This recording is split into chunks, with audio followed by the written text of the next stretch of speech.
G'day everyone, I'm Smokescreen and welcome back to the Trackside Lounge podcast. We talk all things sim racing and racing related content from three pro amateur sim racers in the Oceania region. I'm joined once again by Atom.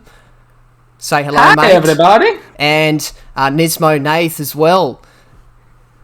G'day. How are we doing, gentlemen? Hey. Yeah, it's a good day, mate. That's good, yeah. No complaint. Keen for the Formula One? Oh, yeah. Oh, I'm yeah. excited. I kind of want to get up for it, to be honest. 4 Yeah? a.m. start. Oh, mate, yeah, I won't be able to. I'll have work early in the morning, and I still haven't. Oh. I still have only just watched practice 1. I've still got practice 2, 3, and quali to watch, so I've got an interesting half a week ahead of me. But what are we doing today? We are talking about Gran Turismo 7 once again. We've played the game for 2 weeks, and boy, do we have some thoughts and opinions. Bit of controversy recently, but we'll get into that shortly. I think we're going to start things off in the order in which we actually played the game. So we're going to start off with the license tests. That's what we've all started with in GT7. So I think we'll start with Nismo. What are your overall thoughts on the license tests? Yeah, well, playing them from obviously, so coming over from GT Sport, straight away it was very apparent the physics are very different. Of course, with the HUD and the sort of on-screen display being very similar, it was a bit of a culture shock, I suppose, to drive vehicles that suddenly feel like they've got a lot of weight to them. They're not as grippy, they're not as, you can't really throw them in as much as you would on, say, Sport. So that was a bit of a bit of a culture shock. Not controller snappingly hard. Obviously, I used the wheel, so there wasn't any controller involved anyway. Oh, but you sure? You sure? Just that, there was a couple. The drifting is a controller thing personally, but look, it took some effort, but it wasn't impossible. So I think it was a nice balance of challenges. Obviously, the further down you go, like some of those S licenses, I still don't have gold. Some of those are incredibly difficult, eh? Some of those are pretty brutal. By some, I mean one. Yeah. Oh no. Well, I never. I didn't get to do the Yaris one before the bug with the dirt tires. Oh, okay. So Yeah. Now I just need to find a time to do that. Yeah. I don't know how hard it is or not, but no, it's it was fun. Like I said, it was a welcome challenge, but it wasn't like Dark Souls hard. So, No, that's good. Atom, do we echo anything there? Yeah, I agree with Nismo. It was. I think the licenses were pretty well done. What I noticed about the licenses was that the bronze times were quite achievable for casual players. People didn't think about, we didn't think about that because we were just looking at gold and we were just like, oh, this is so hard, But it probably would have been quite easy to get bronze in all of them. Like, I went and got bronze on my second account on the rally licenses on the wrong tires, and I got them pretty comfortably. So that shows how easy they were on dirt tires. So the licenses are acquirable for casual players, which I'm really happy with. And then the silver and the gold, they've made them well and truly difficult enough to continue to challenge those casual players if they continue with the game for years to come. Because a lot of those people who are playing Gran Turismo for the first time now and getting their bronze licenses just at the moment, and then they spend the next year and a half playing sport mode and doing FIA. It's now the GT World Series, I think it's called. Yeah, if they do that for 2 years and then go back to the licenses, they'll probably be able to achieve gold. So, it'll be a good challenge to continue to challenge people for a long time. So the licenses have a lot of longevity. What they don't have is a lot of depth. So there's the 5 licenses which we're used to seeing, which is National B, National A, International B, and Super licenses. But there's only 10 challenges per license, which is considerably less, I think, than the old Gran Turismo. Yeah. So that was a little bit. I'm not sure, but having said that, there was a lot of thought put into each individual challenge, and of course the World Tour drivers were the instructors per se for the challenges, each individual challenge, or each individual license rather. So you had 5 different drivers and all this depth and a demonstration for every single license challenge, which is probably why there was so few. The later challenges, the S licenses, International A10, S10, and S1, I think were the ones that I struggled with the most. But I really enjoyed the challenge and trying to get myself, over the line to get it all done, and I ended up with pretty good times on all of them. I think I spent like an hour or so on S10 before I finally got it. But it was so satisfying when I did. I was an hour as well. I was on stream doing that one. That was a frustrating hour because I was counting down. I was like, last license test, and then I'll end the stream for dinner. I was still there an hour later. Oh, no. Yeah, that would have been the way. I think I ended my stream straight after it as well. Yeah. But it was a great challenge. And learning about the wet weather and the dry weather and finding the dry line and all that sort of thing.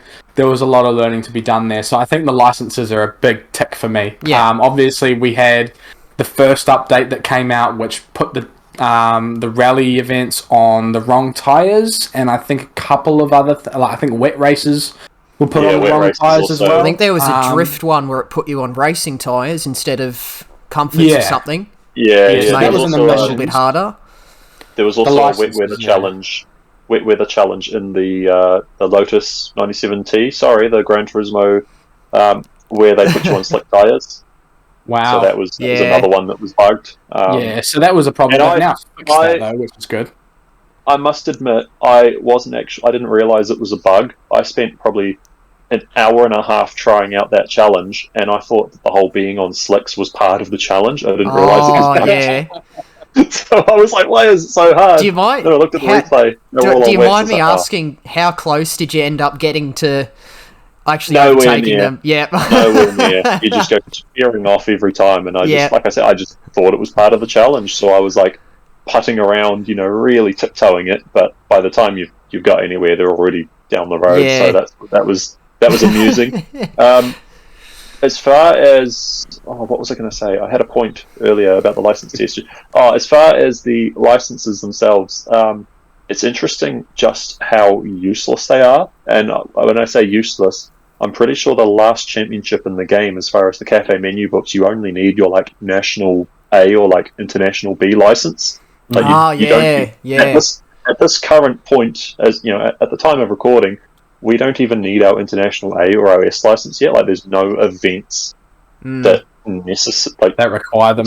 Not required. Yeah. I thought initially that you might need your S license to do like the FIAs and stuff. Yeah. But turns out not to be the case. So, correct me if I'm wrong. Is there not a rumor where there's the existence of more game files for more potential menu books in the future? There is rumours about it. I think so, yeah. Yeah, there are. Okay, I think maybe there could be some more, but yeah. Yeah. I think that was part of Kaz's explanation, and obviously we'll talk a bit later about obviously the statement from Mr. Yamauchi, but he said that obviously there is more of everything planned, basically. More missions, more menu books, more like races. So I think it's what we've got at the moment is supposed to set us on our way. It's supposed to be the start of the quest, which again, like I said, there's a lot more to talk about in that field, but yeah, it's interesting. There's definitely enough content in the game right now to keep casuals busy for a long time. People like us absolutely, who can achieve these things very quickly may have got it all done. Like, I don't know about you guys, but I've got gold in all the licenses, the missions, and all the cafe books. But I think a casual player will take a long time to get there. See, I'm not quite there yet. I actually haven't even finished the menu books, but it's more a matter of time for me, because I was getting through the menus quite quickly when I was doing it, but I've taken on quite a lot. I do quite a lot with my time. Making my videos, car spot posts, work, goodness me. So I think when I do allocate the time, I'll probably get through it pretty easily. And should we talk about the menu books now? Should we get into those? I think we should move on to the once menu we've done books. all the licenses. Yeah, once we've done all the licenses, we pretty soon after head into the cafe. And of course, you have your lovely, charming guy Luca, who's ordering you around and telling you to buy cars. He's a bit of a tyrant, that bloke, isn't he? He's Professor Oak. He's the Professor Oak of the Gran Turismo world. Got to catch them all. He's very interesting the way they've sort of utilised him. He basically says, "Hey, here's 3 cars, buy them all, and then I'll tell you about them." And it's like, You know, it's a bit, I see what you I mean. don't know what else. I've never I thought don't know about what it else that they way. would do, but like, you know, you bring him 3 cars, and then he goes, "Oh, these are 3 cars. They're pretty cool. Okay, now here's 3 more cars. Can you go get those ones?" It's like, you know, I think they've given it almost a story type direction. Like they're trying to give some sort of structure to actually move through the game.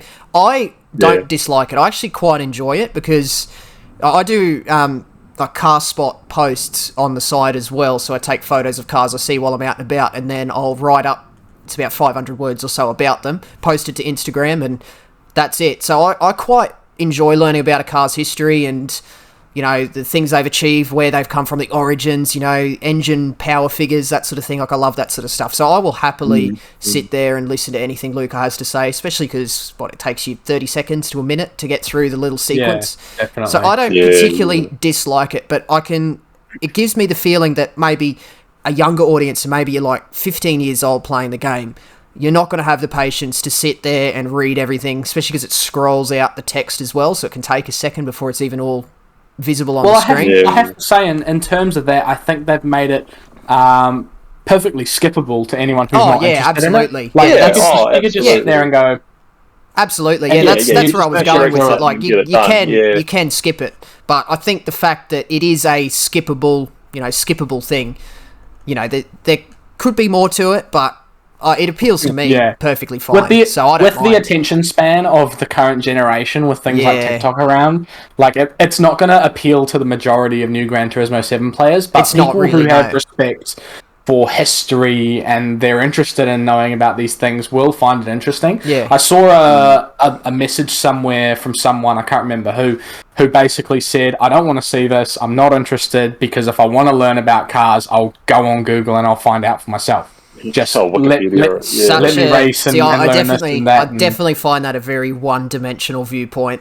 It was, and you know what I have to say about that is there hasn't been a heap of time to go through all of the details of the cafe books. Yeah. Anyone who's finished them has probably gone through them all and skipped them by now. So the people who are actually going to read it all probably haven't got all the way to the end yet. And when they do, I suspect there's a chance because Polyphony as a company have probably got a lot of their information on these cars and on the manufacturers from the manufacturers themselves. There's a good chance that some of the information about these cars is not accessible anywhere else in the world on the internet or anything. That some of the information may not be public knowledge and you may not be able to find it anywhere. So there may be golden nuggets, especially on older cars. It's hard to find information on older cars. Like you even go to Wikipedia. Sometimes, you know, people think, Wikipedia, that's not a good source. That's where I get a lot of my information from. Some of it is so detailed, so extensive that I can compress a paragraph that takes up a whole page on the screen into 3 or 4 sentences of actually important information. But then you get to older cars, sometimes it's hardly anything. Sometimes there's no information on a particular generation of an old car. So I think you're absolutely right. I think you're right in that regard. Yeah, so I think it was a worthy addition to the series, and it's something very Gran Turismo, so I can see why they've done it. It's not necessarily going to appeal to the majority of the customers that they're now dealing with, but I think it's a good thing to have, and I like it. Yeah. I made jokes about Luca when I went and visited him, and I was just like, skip. But who doesn't? Who doesn't? I like it. I think it's very cool. And the cafe book progression in general is pretty good.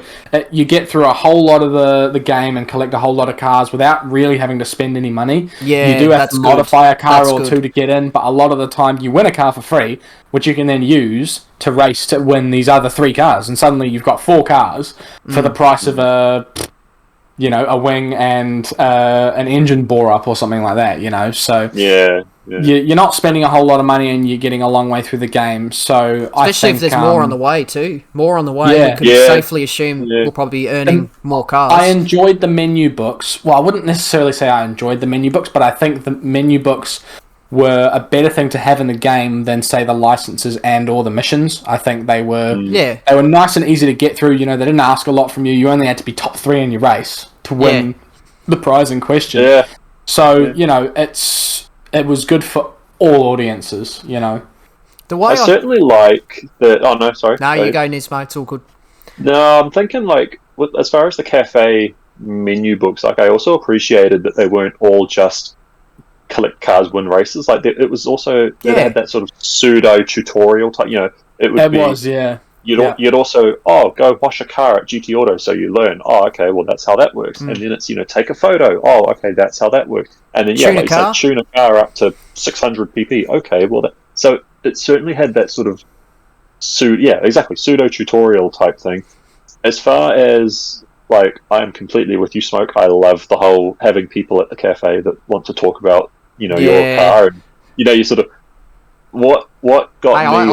I had Stella flirting with me with my Toyota Aqua. I rolled up in a Toyota Aqua and she's all interested. I show up later in a DeLorean. She wants nothing to do with me. I'm like, oh, rightio. Bloody hell. That's exactly what I was just about to talk about. Is I want to know what the most popular car at the cafe is, because at the moment the most popular car that I've seen is the GR Yaris. You roll up and there's that old guy Stella, and there's like a dude Steven or something that wants to talk about it. But then by the same token, if I rock up in my 1998 Porsche 911 GT1, it's like nobody cares. I reckon it might be down to the Mazda and the Toyota contribution to Gran Turismo. You know how they're title sponsors. Yeah, that's true. Maybe if you took a Mazda there, you might get the same response with a lot of people. Nobody cared about my RX-7. Ooh, okay, interesting. Maybe it has to be historic cars. I don't know. Try the RX Vision. Have you? Hey, Smock, did you end up getting yourself a DeLorean then? I did. Yeah, I've got a DeLorean. That would have been one of his first purchases. It was pretty much the first big car purchase. How much was it? $500,000. It took all my credits. Oh, nice. Because the plan I had was to actually buy two, leave one stock. Or even, leave one stock and then, absolutely clap the living daylights out of the second one. I reckon wait till one shows up in the used car market before you clap the shit out of it. Yeah, well, I'm yet to see one in there. I don't, is it going to show up? I think it will eventually, but it's the value. I wouldn't be surprised if it's got a higher value than the one in the Brand Central. Yeah. I wouldn't be surprised. If you want to ruin one, you have to ruin the one with the higher mileage. True. Yeah. Hey. If anything, I would expect the DeLorean to be a legendary cars. But that's just me. I would have expected it. Well, the interesting thing is they've got the S2 one in there, and it's not, the S2 is not an actual separate car. It was the DeLorean Motor Company that they were purchased out by another brand and still continues on as the DeLorean Motor Company, but they brought old customers in and basically fitted a tuning upgrade to the engine in, 2004 or whatever, and that just gave it more power, and then they've got that car in the game. I think if they had a 1981 model in the game, I think that would deserve a place in the legend car. It's it's not early 2000s, is it? Yeah, 2004. Right. Because even if you go and look at the DMC-12 on Wikipedia, there's nothing about the 2004 S2. Okay. It's interesting. So it's not the same car, it's got an improved power unit? Yeah, improved. It's got the same engine. From what I could find about it, it's just a tuned version, so you could take your old car to them, and they just gave it some extra horsepower, because I think it's 190 horsepower from the 80s, and then they've boosted it to 215 or something, so massive upgrade. I don't know if either of you guys know, I actually put this in my Discord, but the DeLorean has a remarkable Easter egg in the game. Yeah. So there's a menu book that takes you, I think it's the Chevy one, or it's an American Cars one or something like that. Yeah. And you go to Willow Springs, Big Willow, and you race against all the World Tour drivers as normal. And the AI car that is in first, so every race there's an AI car that always finishes first. That's basically decided by the game before the race starts. The AI car that leads this Willow Springs race is a DeLorean, and the DeLorean is driven by an American driver with an American flag next to his name, and the name of the driver is E. Brown. And for those love that. eagle-eyed Back to the Future fans, the DMC DeLorean, of course, the car that was used as a time machine, the doc in Back to the Future, his name was Dr. Emmett Brown. So E. Brown is Dr. Emmett Brown driving the DeLorean here in Gran Turismo Sport. Good. It's such a good Easter egg. A great little nod to Back to the Future and the heritage of that car. So I first saw that on Twitter a couple of days after the game's release, and I retweeted. I was like, "Oh, this is so cool!" And then when you found out Atom, you were freaking out.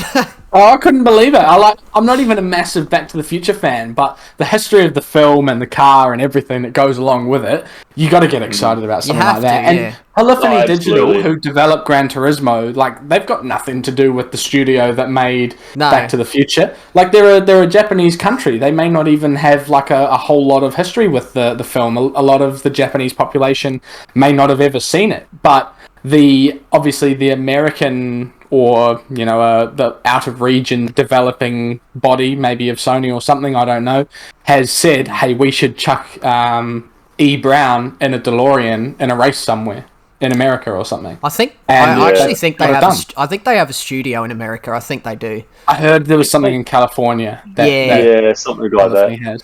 I would say it probably came from there, but it's such a cool Easter egg, isn't it? That's great. That's awesome. Yeah, I was stoked when I found that. The only thing that sort of, I mean, I can appreciate a good Easter egg. I love it. It's cool. But and I think GT Planet touched on this because they did a big in-depth review, obviously before. I think it was a couple of days before launch. The only thing about something like that is that the AI, like just the AI of the cars, is a bit contrary to what, like, if the casual who doesn't know much about cars and he sees the latest Camaro ZL1, and all the descriptions talking about how powerful it is and it's such a great car and it's, woo, watch out, this is the one to have, right? But then if you do a race, and you're matched up against it, and the AI is just taking it out for a Sunday drive, so like, if you can beat it in your clapped out, Honda Civic, it's like you sort of lose a bit of that. You know what I mean? Like, so like, well, I do know what you mean. I've thought the same thing about the like how they use the World Tour drivers and their little face above the car, because like you go out there and maybe if you're not that familiar, but you recognise the names, oh yeah, that's a World Tour driver. I know he's supposed to be really quick, but then you beat them by 20 seconds. I understand why they've done it, and I can sort of get past that. I know it's just the AI. They're just giving the AI the names as a nod and a bit of a tribute to those drivers. But then someone less experienced might go, man, this I don't know, Tristan Bayliss bloke, he's supposed to be good, and what's he doing trundling around in 8th position? I had behind me who's on a controller. I was doing some manufacture practice last night, and a good mate of ours, old Matthew McEwen, popped in. We were doing a few practice laps, and then before I started the race, I put in the chat, I was like, oh boy, I sure do hope I beat this M. McEwen NPC. he was in the same car too. He was in a yellow Corvette with default livery. Of course, like, and as you guys already know, obviously our good friend Matthew McEwen is in the game as a NPC, as one of the drivers on track as an AI. Great stuff. Big congratulations to him. Yeah, see, I can't wait for an S screen. I don't necessarily think that it's a bad thing though. Like, I mean, like obviously with the cars, why are the cars getting beaten so easily? But like with the drivers, I think it's a bit different because it's sort of building that. Not so much the familiarity, but like, the casual player, right? And if he sees, the little pop-up, oh, hello, I'm Igor Fraga, I'm a Gran Turismo world champ, and it's got all those little trivial tidbits about the various World Tour drivers, you sort of, it's kind of like a meet and greet, but like, you sort of learn about them, and you sort of, someone who never played Gran Turismo Sport, never saw the World Tours, they didn't watch Miyazono versus Lukotsky, they didn't watch like Fraga versus Bishop, all those sort of like Fraga versus Bishop. Is that who was it? Lukotsky versus Bishop? But, that's the one. Yeah. Anyway, like they didn't live that. So for Gran Turismo 7, for them to come in fresh and meet these people, it's sort of putting a face to the name. It's Bit of relatability. Sort of introducing the player to who they are, and then I think you're right. There can be a connection made that that's just the AI driver as a tribute to this person I met just before the race. So I know what you're saying. I think the other thing as well is these races, they're like sometimes 5 minutes long, 8 minutes long, and they put you at the back, and your objective is to finish in the top 3. Like it doesn't take a rocket scientist to realise you do actually need to be in a better car than these AI to actually be able to achieve. Because if I jump in something, if I jump in something 100 performance points less, I'm not going to be coming first. And then also depends on the track. If I have a really good performance point car, but it just so happens to not be the best in a straight line, I'm probably also going to struggle to win at a race somewhere like Red Bull Ring or something with a lot of straights. So I think especially because the objective is to come in the top 3 as well. You know, you're definitely going to have to be in a better car. You're going to have to be beating them. So it's certainly very generous in that regard. I mean, especially with the final championship, you get a golden trophy of, you know, the Gran Turismo. You'd think that would be, you have to win the championship, but no, it's still come 3rd or better. So I think they're appealing to a quite wide audience there as well, because like people like us, our goal can be gold or first position, but then like a more casual player, maybe, I don't know, someone on controller, it's their first Gran Turismo game, you know, they're still getting to grips with everything, they can go, oh yeah, let's get 3rd, I know I can really do this, and they still get the same rewards. Whereas I think like somebody whose goal is getting first is going to be more satisfied with coming first rather than actually getting a prize for it as well. Whereas someone who's struggling to get 3rd and they come in like 4th or 5th all the time and they get 3rd, they get a reward and they're like, oh yes, I've done it. So good. Whereas like maybe the more mature, more experienced can get that same satisfaction from not getting a reward for coming first. Yeah. I know what you mean.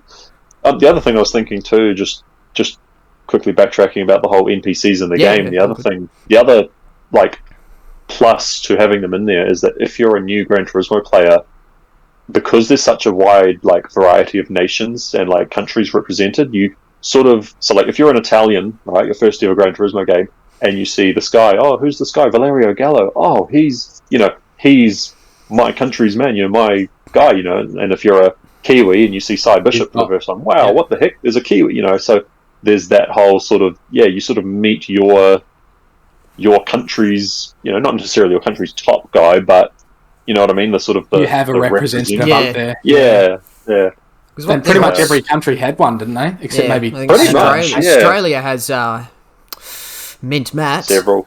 Matt Mint Simmons, Matt and Adam Wilk as well. Yeah, I think true. Adam Wilk. Yep. I noticed too, they've got Lucas Ordonez. Yeah. Yep. The GT Academy. I think the main reason he was included because he was the first GT Academy winner ever. Yeah. And he obviously went on to become a commentator for their Spanish commentary. Because obviously when they did the world tours, they had it split into different languages. So Lucas was kind of their celebrity Spanish commentator, similar to how Jimmy Broadbent is for the English commentary, I suppose. No, it's a great touch, and like I said, I like the way that it's been. I was talking with McEwen about this. It's crazy how in any other game being called an NPC would be like an insult, but here it's the opposite. I can't explain how happy I would be if I ended up in a video game. Like honestly, I think it creates a big opportunity there for these World Tour drivers to sort of have something to show for everything they've achieved. Something else we got introduced to in the menus, or I suppose more so in the license tests, but we got to experience more in the menu books, is the way the wet weather is implemented. So there was a bit of talk before the game came out as to how exactly it would be implemented, and I think now that we've played it for a couple of weeks, gone through the menus, I think there's a bit of a better idea as to how it might be shown, especially in the championship races. So the big things I've taken away is that the level of rain that we get is probably more going to be based on a chance of rain, because something I found in the menu books is like I was watching a couple of people on stream. There's one particular race, for example, I was watching Matt McEwen do. He was driving a Porsche Taycan at Spa, this might have been a mission challenge actually, rather than a menu book. But I think Twitchy also had a similar experience with me to do with a menu book race. But I was watching someone, the rain bucketed down, washed out the race. Matt couldn't finish it because he wasn't able to pit for wet tyres because it was a mission. So he had to obviously exit and restart. And then Twitchy had a similar thing it was a menu book race because he commented to me when I did it. The rain bucketed down for him. He had to make sure he was on like a sports tyre or the wet tyre before he entered the race because he knew it was going to rain. I got to it, hardly a drop of rain. But I guess the question there is, do we think the chance of rain is the same for an event, or do you think it was like completely random, like two different games? What do you reckon? I think it's going to be similar from one race to the next. So the main concern I had was going into an FIA race, or GT World Series as it's now known. You got slot 1, slot 2, slot 3, slot 4, slot 5. I think the weather is going to be identical across all of them. So everyone who does slot 1 is going to do slot 2 if it rains around lap 8. It's going to rain around lap 8 every slot. I think that's how it's going to work. Because it seems to be, like, the weather is slightly different from, like, if you retry the event. So some event that has rain at some point, like I think the Tsukuba race in one of the missions, I think was a 30-minute race. Or 30 lap, I think it was 30 lap race. 30 lap race is Tsukuba. And it rains about halfway. It rains before halfway, rains across halfway, and then clears up. Every time you do the race, it does the same thing. Yeah. So I think the weather is going to be programmed into FIA races ahead of time. Do you think the progression is going to be spitting image identical, or like can the rain be slightly different? So I think the rain will come in like at a different rate sometimes. Like it might come in halfway through lap 3, or it might come in a quarter of the way through lap 3, or it might come in when you're coming into the final chicane on lap 3. But it's around the same. Yeah. So I think it must go off some kind of percentage or something like that. The Le Mans one was another one that was very similar. You basically you had to try get through 3 laps as quickly as you could before the rain came down. You'd usually finish the lap in the rain and then pit for intermediate tyres and keep going. Well, here's something I spoke about in the last episode that one of my concerns was the differing weather across our different slots of a GT World Series race. Now that I've sort of experienced how it's kind of implemented, I would find myself now not necessarily be too bothered if the weather slot to slot is slightly different, like the differences you were talking about, Atom. I definitely wouldn't like to see slot 1 is absolutely pouring rain for the whole race and then slot 2 is sunny. Like, that's not right. But I wouldn't mind seeing, if we don't really have it at the moment, like a weather readout for the course of the race like they do in the Formula 1 games. But, like, say we happen to know, there's a 20% chance of rain in the second fifth, because I've broken up into 5 weather positions sort of thing. In your custom race, you can see that. So I wouldn't mind if the rain comes on lap 2 in slot 1, and then maybe slightly lighter rain comes in lap 3 in slot 2.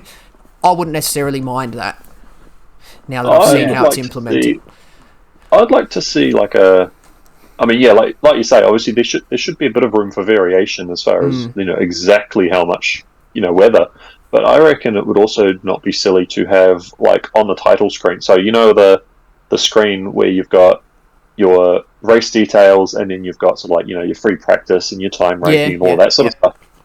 They should also have like a weather forecast. Yeah. So like, absolutely. Using this upcoming race at Deep Forest, right? Manufacturer Series, Deep Forest, 5 laps. If they had a little weather forecast saying, it's nice and balmy and sunny, but don't expect rain until, or maybe expect some rain at lap 4 or whatever, that sort of thing. I mean, obviously that's how they do it in the Formula 1 games. Yeah. Exactly. Yeah. Look, and down the line, like, obviously this is just a test season, so these races are going to be like 5 laps. I would be very interested if we did have to pit. I think for the sake of a test season, they should just be 5 lap dash to the flag. But as far as down the line, when we're talking 20 laps of Suzuka and 16 laps of Red Bull Ring, races that will actually take the better part of an hour, like they used to.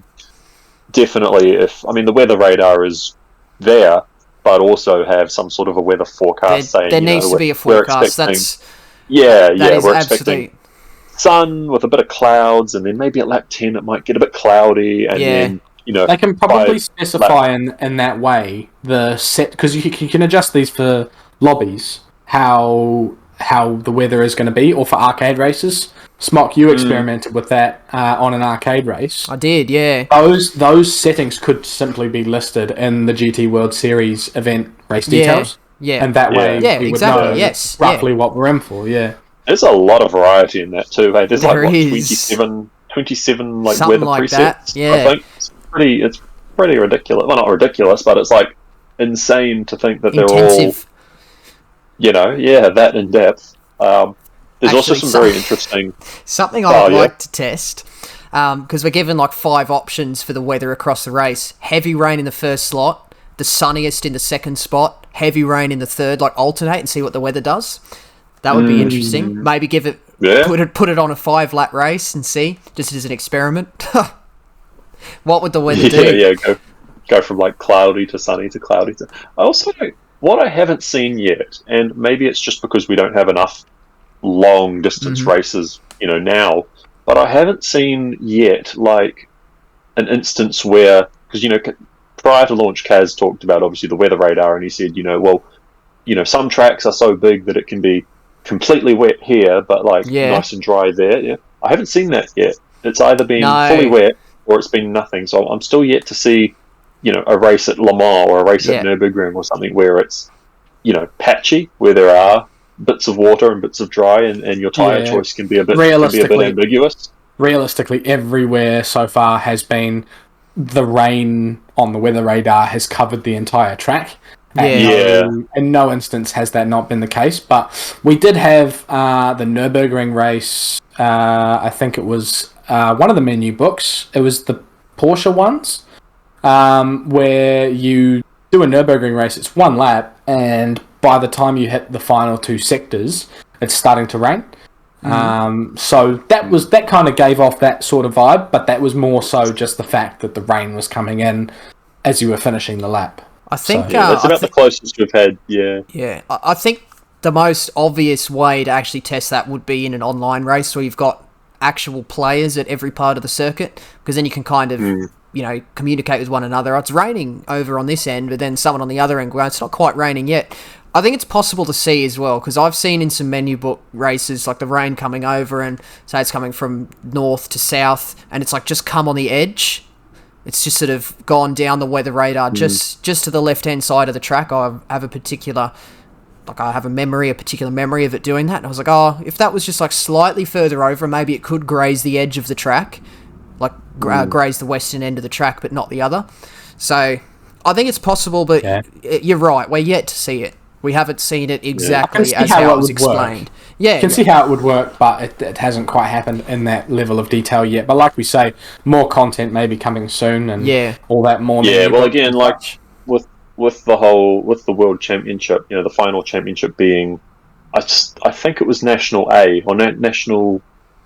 Yeah, I think it was National A is the license you need for the World Championship, and please fact check that one. Let us correct me if I'm wrong, but with the campaign finishing so early, and like I said, the international licenses and the S license at this point are completely pointless. We only did them because we like gold medaling. We like gold medaling all the challenges, and it's more prize cars. But it would definitely be interesting to see if, like, for example, what we've just done, all the cafe menu books, that's the beginner level, right? And then a few months down the line, we'll get the advanced level, which is more menu books, more races, all that sort of, longer races, more payouts. And then, in a few months later, we'll get the professional menu, like it was in the GT Sport, the campaign mode. You had your beginner league, your pro league, that sort of thing. Should we talk about that then? About the whole money, or... Oh, yeah, we're going to have to get into that at some stage, aren't we? The elephant in the room. Well, before we leave the menu books topic, what was everyone's favourite menu book to complete? Oh, I haven't... Ooh. Oh, man, I haven't completed them all yet. I enjoyed the ones where you're in a championship more than the 3 separate races. Yeah. I enjoyed that more. I think, actually, there was one where I think it was the one after you won all the Porsches. Because I did a race on stream where I had to tune a Porsche for a championship. Like, I think you did the menu book where you did 3 separate races. You won a Porsche 911 each time, and then the next menu book I think was a championship one. But then part of it was you also had to tune a car to make sure it was under Tune it to 650 like performance points or 600, something, and then also compete in the championship. And I remember driving a Porsche 911 at the Nürburgring, clearing rain, and I was like correcting oversteer at 300 k's an hour. I did it on stream, went around the outside of the last AI car, heading into the Tiergarten section at the end of the Dottinger Halle at Nürburgring. I loved that one. That was so much fun. Yeah, there you go. What about you, Nismo? I think for me it was I can't remember if it was the American Championship or like the Pan American Championship, but I bought a ZL1 Camaro and I, tuned that up a little bit. Not balls to the wall, but bit of suspension, some tires, and all that sort of thing. What was it? It was Daytona, Interlagos, and I can't remember what the other track was. Trial Mountain, I think. Anyway, it was that championship one, but I just remember that was really cool because the Daytona race in particular started at like afternoon, evening, and then it had this really nice like progression to nighttime. It was really quite, sort of looking around going, oh, that's cool. Like Daytona is quite clearly one of the the ones they put a lot of effort into as far as the it's one of the hero tracks. Yeah. Oh, yeah, definitely. They're really pushing Deep Forest, Trial Mountain, and Daytona, obviously being new tracks. Oh, yeah. You wouldn't you? They are really pushing them, which is good. I'm still learning them all, obviously, but they're good tracks. And that weather, the dynamic time of day is like the sunsets look amazing, don't they? Oh yeah, definitely. They're gorgeous. They're beautiful. Gorgeous. Have you noticed? So I think I spoke about this in the first one about how they had remodeled all the tracks. So like Deep Forest has obviously got that different back section, and Trial Mountain's got all that back section. Having driven them now and having obviously 2 weeks of playing the game, I'm actually really on board with the changes. Yeah, I quite like them. Like I still wouldn't say no if they brought the originals back. Maybe if they did like a heritage. So if you have you remember Fuji used to have its like 90s layout, and then it had the modern GP layout, and they were two completely different tracks. Yeah. If they did something like that, where you had Deep Forest 2022, and then Deep Forest 1997, or what the different layouts, that can't be a bad thing. I would welcome that. That's good. I never actually I don't know any of those tracks. Like I never raced on them. But I'd be on board with an idea like that. Yeah. Yeah. I mean, you don't have to use I think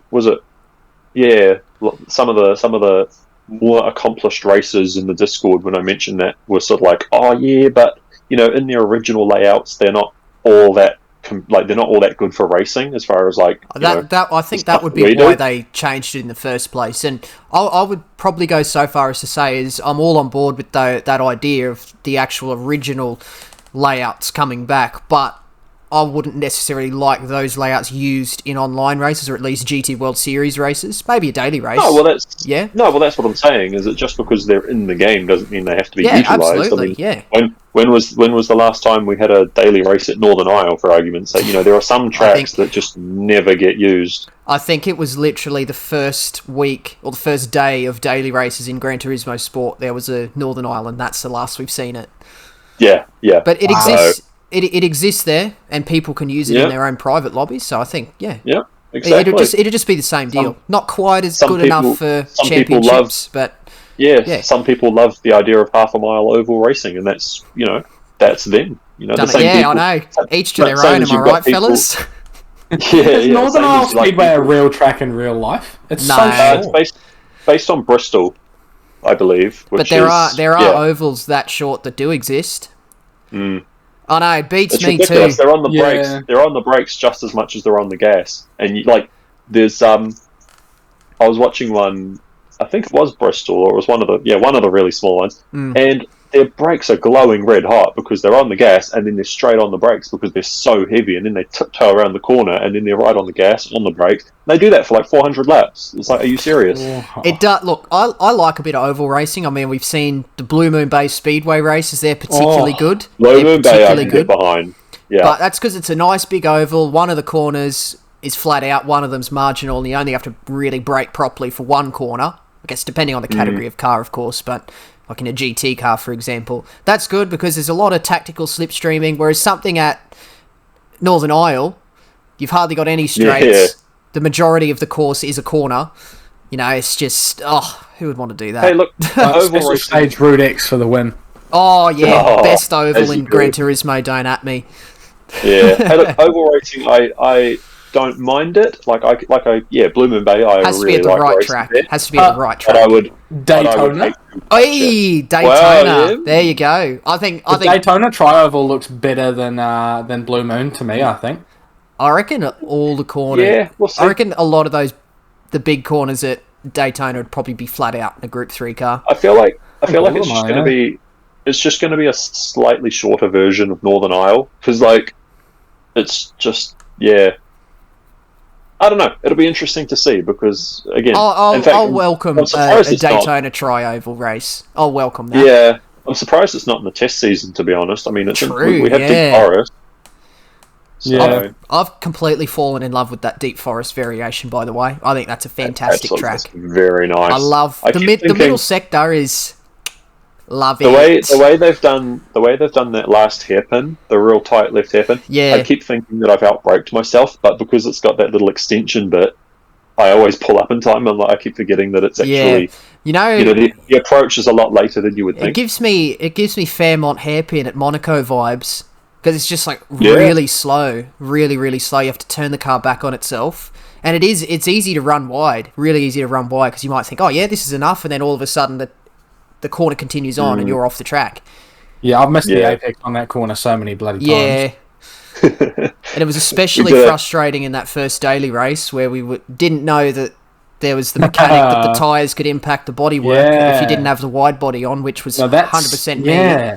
That's an interesting new feature. So in certain Well, let's circumstances, talk your about tires can scrub on your guards, and they just refuse to turn. Or is it your guards, or is it something else? It'd be the guards. It'd have to be, Probably, surely. yeah. What else would it be rubbing I on? don't think Yeah, I don't know if I've ever seen a car that has its tires rubbing against the arch so much that they don't turn.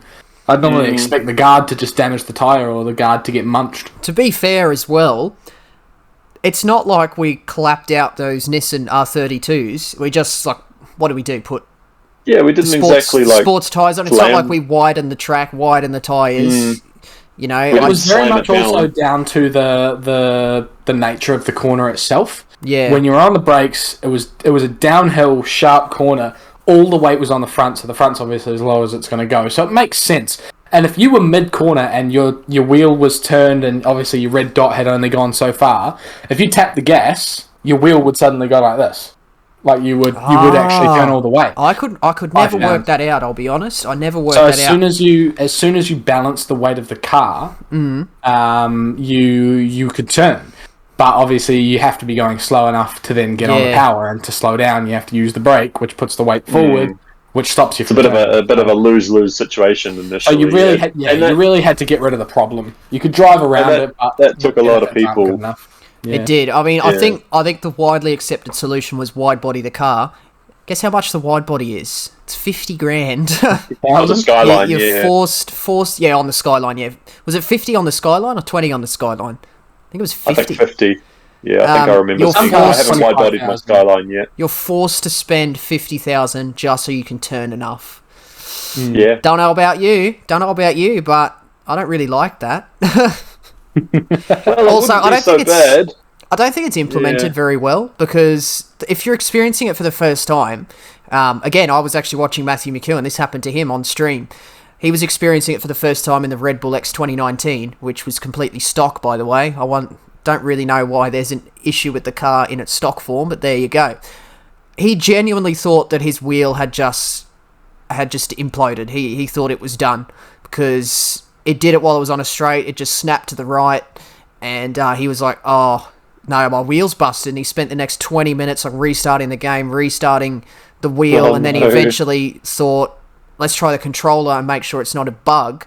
It did it on the controller, and he started to think his PlayStation had actually carked it. Oh, So there needs to be some indication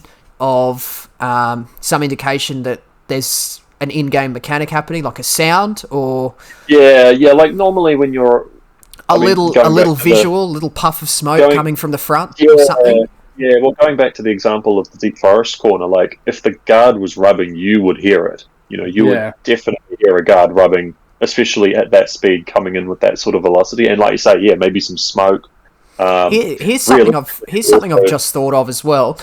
In GT Sport, we didn't have this, but now in GT7, like if you're on the power and changing gear, it does like a similar thing to what the ABS does for the brake. Like it'll show your actual input in red, but then it'll show your physical input on the pedal using a red bar, and then it'll overlay a white bar as to what the car is receiving, sort of thing. And then while you're changing gear, it rolls the white down, but the red stays up because you're obviously going to be pedal to the metal even while you're changing gear. I think they could do a similar thing with the steering graphic. I reckon they could have a white dot, and then a white dot your actual, but then like if the guard was getting stuck, it would leave a red dot at the point in which the steering was getting stuck, but then your white dot could continue on. I think that would be fair enough, and then add maybe a sound and a little visual in there, and then I think that's all good. The only problem there is that, in a race situation like that, I am not looking at the steering. You're not, but in terms of... There's so much going on. You're not, but in terms of practice, because obviously if you're doing a race, you want to have that guard issue solved before you go into the race, so you're going to do all your practice. And then I think it's more so that people know it exists, because nobody knew it existed until it started happening, and everyone, I think, defaulted to, oh no, my wheel's busted, my controller's busted, my console's busted. Whereas like if you're doing practice and it starts doing it, and you start to poke around a bit more, you can go, oh look, there's 2 red dots on my steering. Maybe there's a mechanic in the game. Because you're right, you're not going to be looking at mid-race, but more so in the practice where you're trying to troubleshoot your car. It certainly could have been made known either I don't want to say patch notes, because it was obviously in the game from day one, but some sort of, hey look guys, here's some of the changes that we've made to the game, including now your tires can rub on their arches, that sort of thing. Like just bringing the attention to it. Just needed to be we just need to be notified. That's it. And then and then I don't know, we could solve the issue for ourselves. Obviously the wide body is the logical solution. Have the guard further away from the wheel. GT's always been about figuring this sort of stuff out for yourself. And I think that's also part of it. That's kind of their philosophy. I think that's probably why they've not really brought it to attention. It's just, I think because players were defaulting to thinking their equipment is broken, I think that probably comes across as a bit of a genuine issue. Because you wouldn't want someone doing it once and then somebody, maybe a bit, the words escaped me. Impulsive, that's it. Maybe someone impulsive go, oh no, my wheel's broken, that's it, I'm going to the shop and buying another one right now. It opens up the possibility for that. There just needs to be a visual, a sound, because there's obviously would be a sound if it was a real thing happening. Yeah, that's bang on. The sound would be the biggest thing. You'd absolutely hear it, especially from within the cabin. Just a metallic tyre rub noise. They could record it, I reckon. Even V8 Supercars 3 had tyre rubbing, noises of tyres rubbing on things, so... again, just shows how far ahead of the curve. That's all they needed to do. But my overall opinion on that, I don't know if this is echoed by anyone, I think it's too far towards a sim level feature to have in a console game. That's me. Yeah, that's me. Yeah, I'm happy. I'm not saying that. Yeah, I think GT's trying to push the limits. Everyone agrees with me, but I think GT's trying to push the limits of simulation on console. So I'm not surprised they've included something like that. Yeah, obviously, they've gone that direction with this game, but I think it's a little bit too far in terms of a game that's also supposed to appeal to casuals, because a casual player like a 14-year-old kid that's never played a racing game before is going to struggle to work out, I need to wide body every car that suffers with this issue. I think they would struggle to work it out. I was struggling to work it out. Someone had to tell me. I could not work it out for the life of me. Yeah. I knew I'd seen it before, so I knew it wasn't an issue with my equipment, but I was just like, how do I solve this? I got no clue how to solve it. Having said that, anyone who does resolve it on their own will feel a remarkable sense of accomplishment. They will, yes. Which is the same thing that happens with all these challenging licenses and missions and stuff. So, there's pros and cons to it. I think it was probably a negative feature for most. Yeah. I think you can see the thought process behind it. Once you learn how to remedy it, like you say, it sort of solves itself. something else I wanted to sort of put to you guys as far as how the races are run and little minor changes is obviously with the tuning now. Every little piece of tuning that you do affects the car's performance, right? And that's just how it is. To the extent that now the brake balance has, like, you can't adjust your brake balance on the fly for, say, manufacturers or any of that sort of stuff. So I just sort of wanted to get your guys' opinions on that sort of thing, because I know there's a lot of people, manufacturers especially, when you're signed to Nissan or Honda or Jaguar or whatever, who run various brake balances to, like, complement their or to better suit their driving styles. So what do you guys reckon about that? I actually haven't done any manufacturer practice yet, so I don't know, but just so I can get a better understanding. So you can have the brake balance controller installed, but then you go out to free practice and it doesn't come up on your MFD, is that right? You can't tune them because There's no tuning, There's no tuning. Yeah. With bot no tuning, the brake bias is considered tuning, so you cannot adjust your brake bias in the race or beforehand either. You can't. It's locked. It's locked. It's locked to zero. You're locked locked at zero. Yeah, to zero. Yep. I don't like it. I don't like it, but I've never driven a real GT3 car, so I don't know. You can adjust. A lot of them you can adjust on the fly. I was going to say you can adjust. I think a McLaren GT car is like 11 different settings, I think, or something, or it might be traction control, but they have an insane amount of settings just on a dial within driver's hand reach. Supercars as well, they have a big red bar for their bias. I think even I would mind a road car. The SsangYong Racing Ute that I drove at Bookie, you could do the brake bias on the fly. So like it's certainly a real feature, and you can't tell me that there's so much of a performance benefit. Like, because to me that's not tuning, that's driver preference. There are people that want more of the front braking, or they want more of the rear braking. Yeah. I'm going to have to agree with that. And obviously there was no tuning in sport, so why were we allowed to change the brake bias there? There's two different philosophies. I mean, it was always a little bit of a question mark. Like, if you're watching a replay in sport, you would go, oh, but what brake balance were they running? But I think it was just about negligible enough that you could make an informed decision. Like, if the top time was in something like a Honda, you could probably... I guess even the top times in those MR cars used a rear brake bias sometimes to really make the car to turn. They would control it. But the point being is... Yeah. The point being is that you can change it on the fly in a race, and I think that should be the same, because a lot of race cars you can. And if they're going for ultimate realism, they should leave it in. Even on just the Group 3 and Group 4 car, or the grouped cars, 1, 2, 3, 4, Group 1, 2, 3, 4. Leave it on there. That's exactly it. Obviously, if you're doing a race in a Mini Cooper, they don't have a brake bias controller, and I wouldn't necessarily mind if you couldn't do it in a road car. But in a GT car, I think it should be just freely adjustable on the fly on the MFD, like it was in sport. Especially with so the people that were making YouTube videos that would put up their hot laps and, hey, look, here's my world record lap for this race. Most of them stated their brake balance anyway. It's not like it was such a closely guarded secret that, I can't tell you my brake balance, otherwise, anyway, who cares? Like like you say, it was negligible enough that it was open to a bit of, so if Smok likes to have his brakes a little bit more to the front than I do, then, to me, not being able to adjust brake balance is pretty silly. It's getting, I'd almost say, a bit pedantic as far as the tuning, because it's not tuning, it's driver preference. So I think the front engine rear wheel drive cars are also suffering a lot because you can't do brake balance adjustment because they're struggling to turn in. They needed a rear. Yeah. And like I disliked a rear brake balance when I first started playing sport, but as I got further into it, learned how to control the car better, I found myself wanting a rear brake bias eventually. Like, I think the Toyota Supra, as oversteer as it is, I was running +1, +2 in most races. Toyota 86 Group 4, that was +1 for me. A lot of the road cars, I run at 0 anyway.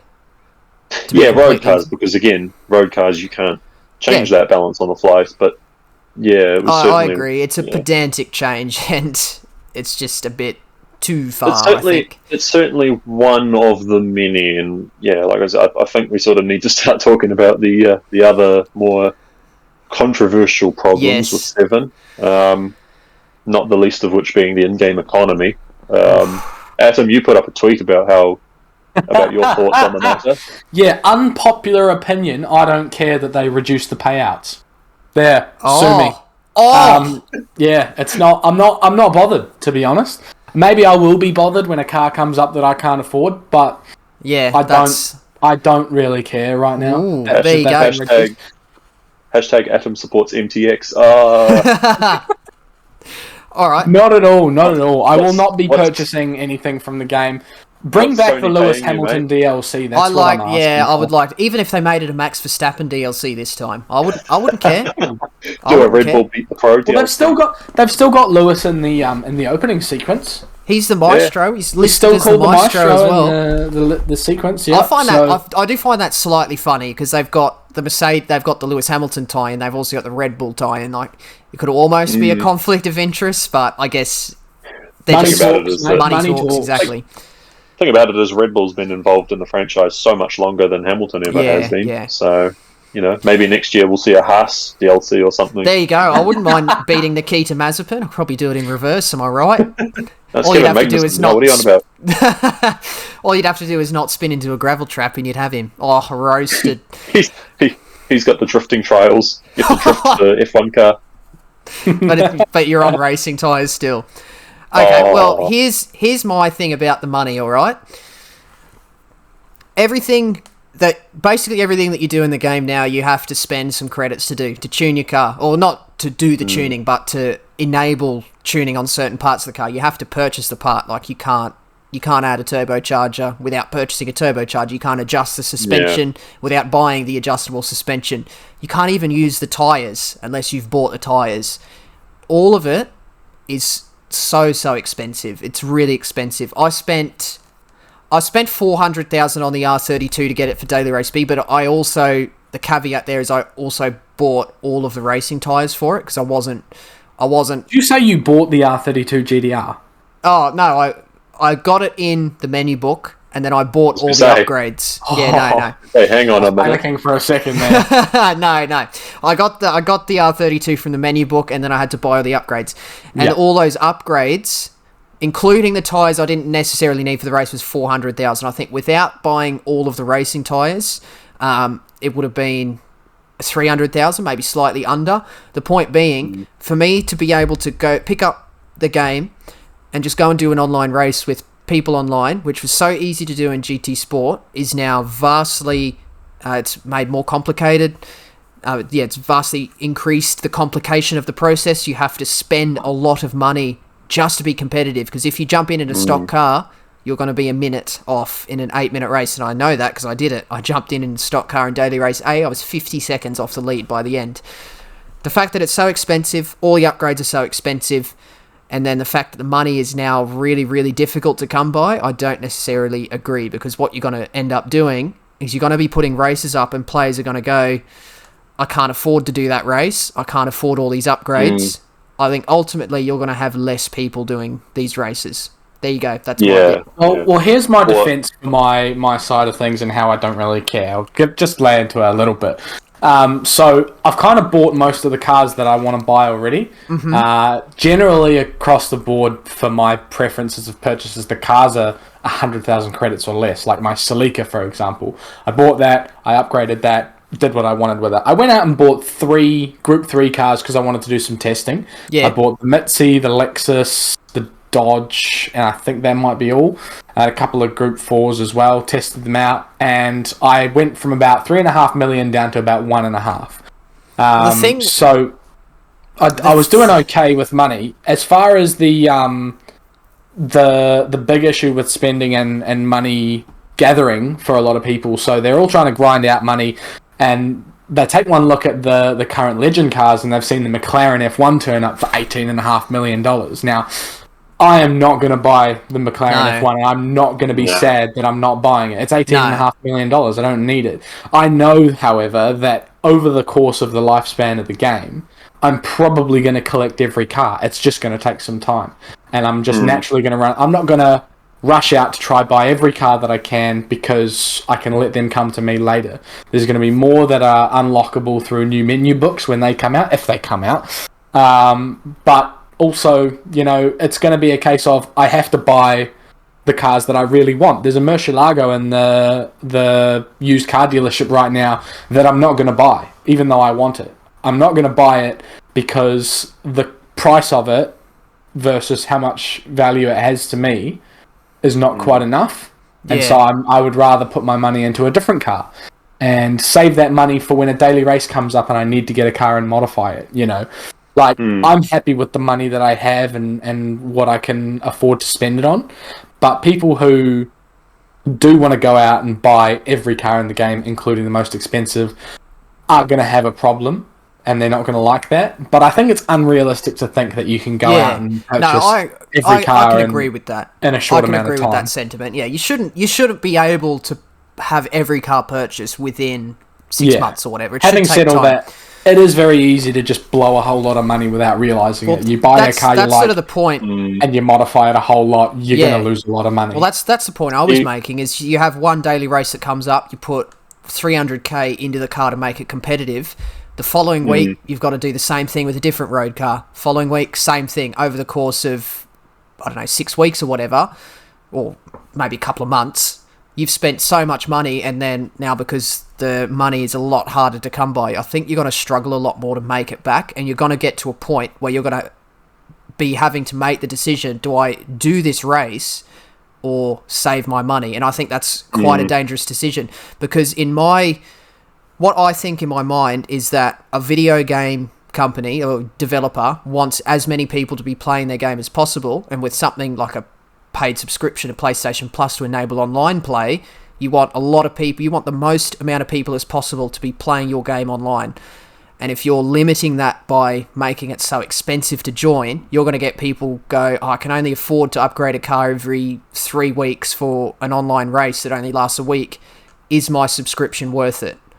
And then all of a sudden you've lost a customer.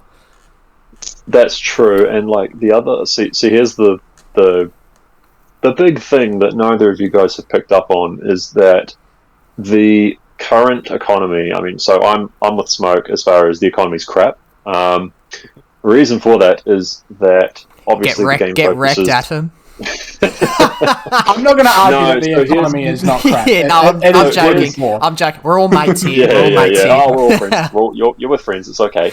So here's my thing: is that the obviously car collection is the Gran Turismo 7 is just a big Pokemon game. You've got your little Pokedex, which you're filling out. That's cool.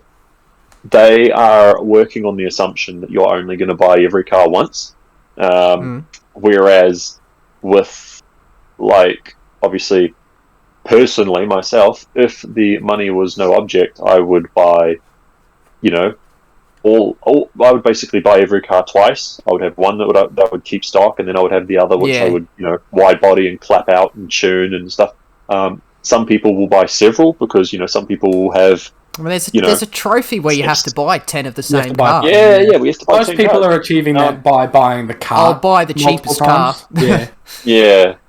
But my point is that they have, like, getting every single car doesn't necessarily... Like, nobody's going to fill out their little Pokédex and then go, oh, that's Gran Turismo 7 done, sweet, uninstall it, play something else. No. Once you've got every single car, you're going to race them all, aren't you? So you need to have enough money coming in that you can afford the expensive cars. And I kind of disagree. You should be able to get those big expensive cars when they pop in, because once they're gone, they're not going to come back for... I was about to get into that as well. That's the only real issue that I have is, say I really loved the McLaren F1 and it was my dream car, and it was, the one car in the game that I wanted. It's 18.5 mil. Right now I can't afford that. I could accept that. But the problem is, I have no idea, once it's gone from the collection, when is it going to come back and be available again? I'm going to be saving money. What if it takes a year for it to come back to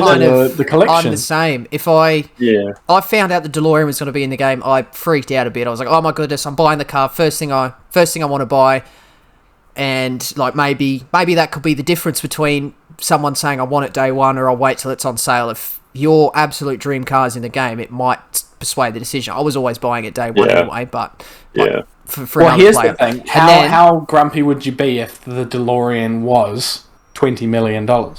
I'd be a bit grumpy. I'd be a bit grumpy. I would also... It'd be a big problem, wouldn't it? I'd be a bit upset, yeah. And the other point I was going to make is, you know, obviously we touched on this earlier. It's the 2004 updated one, so it's got to be in Brand Central, but Brand Central is 2001 or later. If they actually had the 1980 car in there, it'd be in it'd be either in Legend or used car. I think it deserves to be in Legend, but it could be in used car, and they're on rotation, so you couldn't even buy it day one if it's not in there, and you also don't know how long it's going to be. It is certainly an interesting technicality because I mean, even in Brand Central, you've got the professionally tuned cars like the Mark 40 and the 67 Nova. You know, like those are old cars, but because they're professionally tuned, they get whacked into Brand Central. But I mean, like I said, I was okay with the way prices were. The whole Fisherman's Ranch 97 grand. Like I wasn't happy with it, but it was tolerable. You know, I could. It was already worse than GT Sport, and I don't think any of us thought GT Sport was that great. There are obviously some ways to get it, and I'm not going to say that I didn't grind a race in GT Sport. I'm not going to say that because I did. I grinded the Blue Moon Bay race to buy the Jag XJ13, and that took me a couple of weeks. Obviously, I was still at school then, so I can only play a certain amount of time, but it took me a while of grinding in GT Sport. I would hate to think how long it would take post credit update in GT7 to also grind and get a $20 million car. Remember how well, so right back at day one when you started Gran Turismo Sport, right? And you did all the license tests, all the mission tests, all the driving, you know, all the challenges stuff before you've even done any online or any campaign mode races. Once you'd golded all of those, you had like a garage full of nice cars, and you had about 8 mil cash. Because you were getting a gift car for every. I think it was a gift car at the end of every mission row. Every 10 missions, you were getting a car. Was there a car after every driving skill test? There was plenty of rewards in there was a lot. Sport. There was a gift car for every circuit experience. Had a gift car. GT7 doesn't give you a gift car for your silver license or your silver challenge. It only gives you for bronze and gold, which I don't understand. That's one less car they should be giving you. Also, if you're somebody that's borderline achieving silver...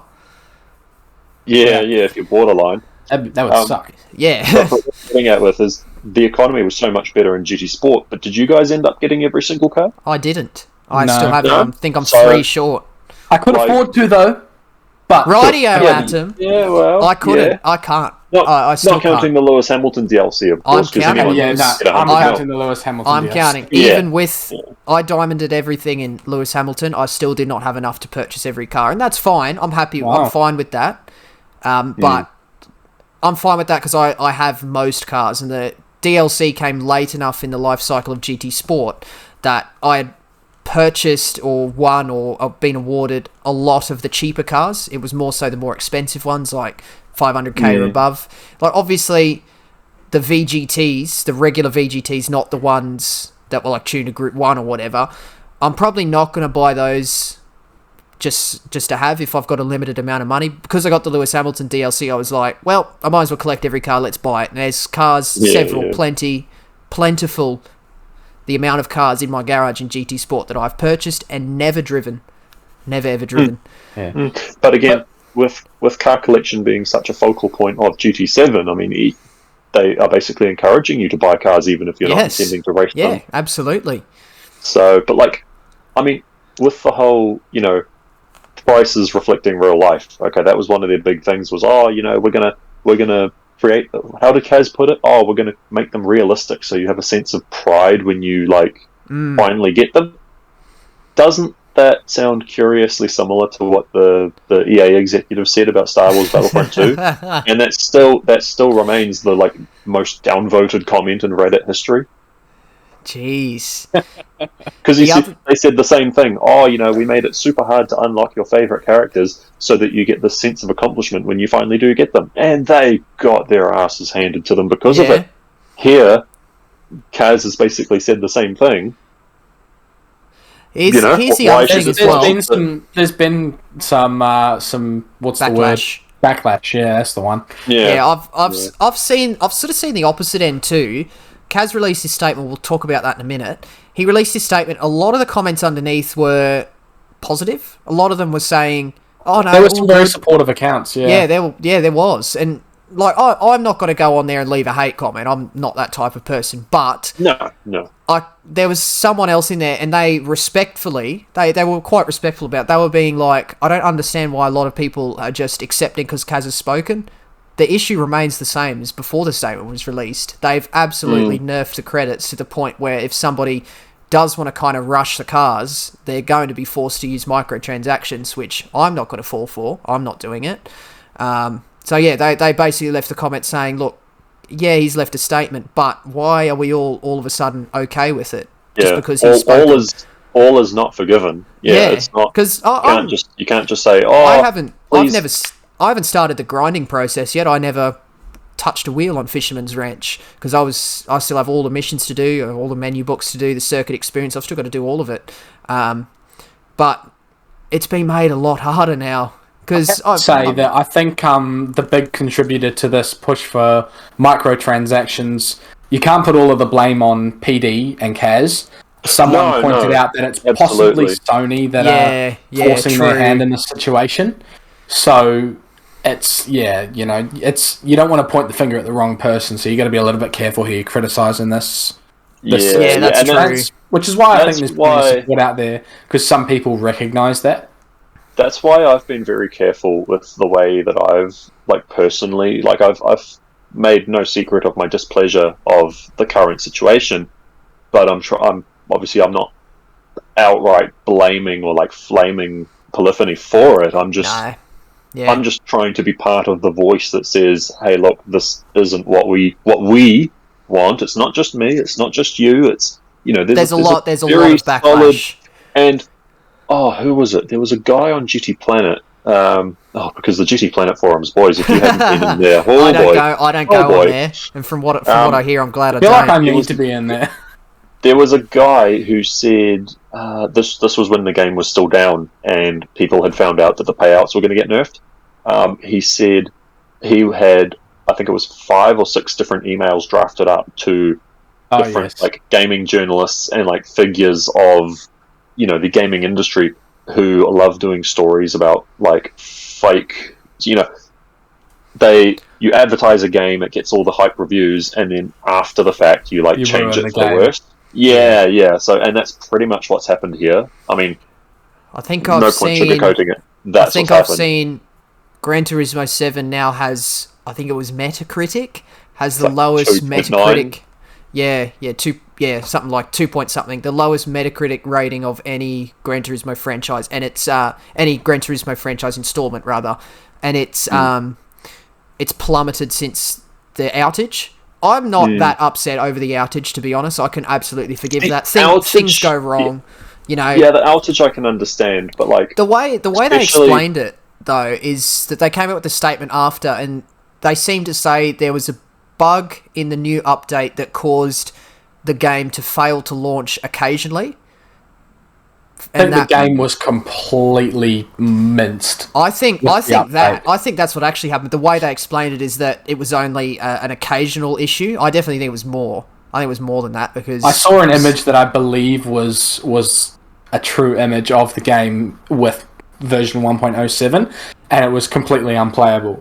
So fair enough. They had to take it back down and they had to fix it, and they did. Yeah. That. To be fair though, they're not going to put out a release and say, "Oh yeah, sorry, our game was absolutely screwed." Of course they're going to downplay it and say, "Oh, there was a bug that was found." There was. But what also got me, it's not so much. I mean, the outage, I was fine with it. I was fine with the outage. I was working anyway. Plenty of games. I've got lots to do. I can deal without a game for 30 hours. And because I can sit here and understand if you're, they're working in office, they think they've got this new update, they release it, and then, I don't know, whatever, their test console they've got at the office or whatever, they load it up and go, crap, this isn't good. We didn't see this in our testing before we released it. Things go wrong. It's programming. Someone adds an extra space somewhere and it screws everything over or whatever. I can absolutely forgive that. How long were they down for in the end? Because 34 hours. They turned... Okay, so 32 hours to turn around with a brand new update to a game to make it perfectly playable again. That's a pretty quick turnaround, I think, for developers to get something like that sorted. A lot of people pointed out they could have gone back to version 1.06 in the meantime, which I agree with. However, they clearly worked very hard to go from 0.07 to 0.08 in a very, very short amount of time. So I think we also don't know. We don't know how they do their business. We don't know how they do their updates. Like maybe if they release a new update, they don't have the ability to roll back unless they've done it before and I'm wrong. But you know what I mean? Well, they have the scheduled updates, and obviously they have the scheduled maintenance rather. Yeah. And they sometimes don't tell us an update's coming, but I imagine they have it sorted and planned and ready to go. They've sorted this update out and made it before this is all announced, like it's all ready to go. So, and they always announce the maintenance at least 24 hours before the maintenance. Yeah. So the fact that they've turned around within 32 hours and resolved this issue, not only is it 32 hours or less, but you can imagine that people work 8 hours, you know. Yeah. They've probably done it within a shift and a half. That's exactly it. I think it's absolutely to be commended. It's been very much overshadowed by the issues of the economy at the moment. That's where my gripes come from. I'm absolutely, completely, 100% understanding of the outage. Doesn't bother me even in the slightest. It's the content of the update that came with the outage that I take issue with. Admittedly, that was also coming before the outage. True, yeah. But again, I think it's just a very poorly timed outage because people are like, "Oh, they've increased they've made the economy worse, and the game's unplayable. What is this? Waste of money! I can't believe it was a double whammy, really." Yeah. It was just what got me was that how in Kaz's statement, he talks about obviously wanting to. His vision for the game is that obviously we shouldn't be grinding. I want people to be able to do a variety of events, to have fun, to do all that sort of stuff.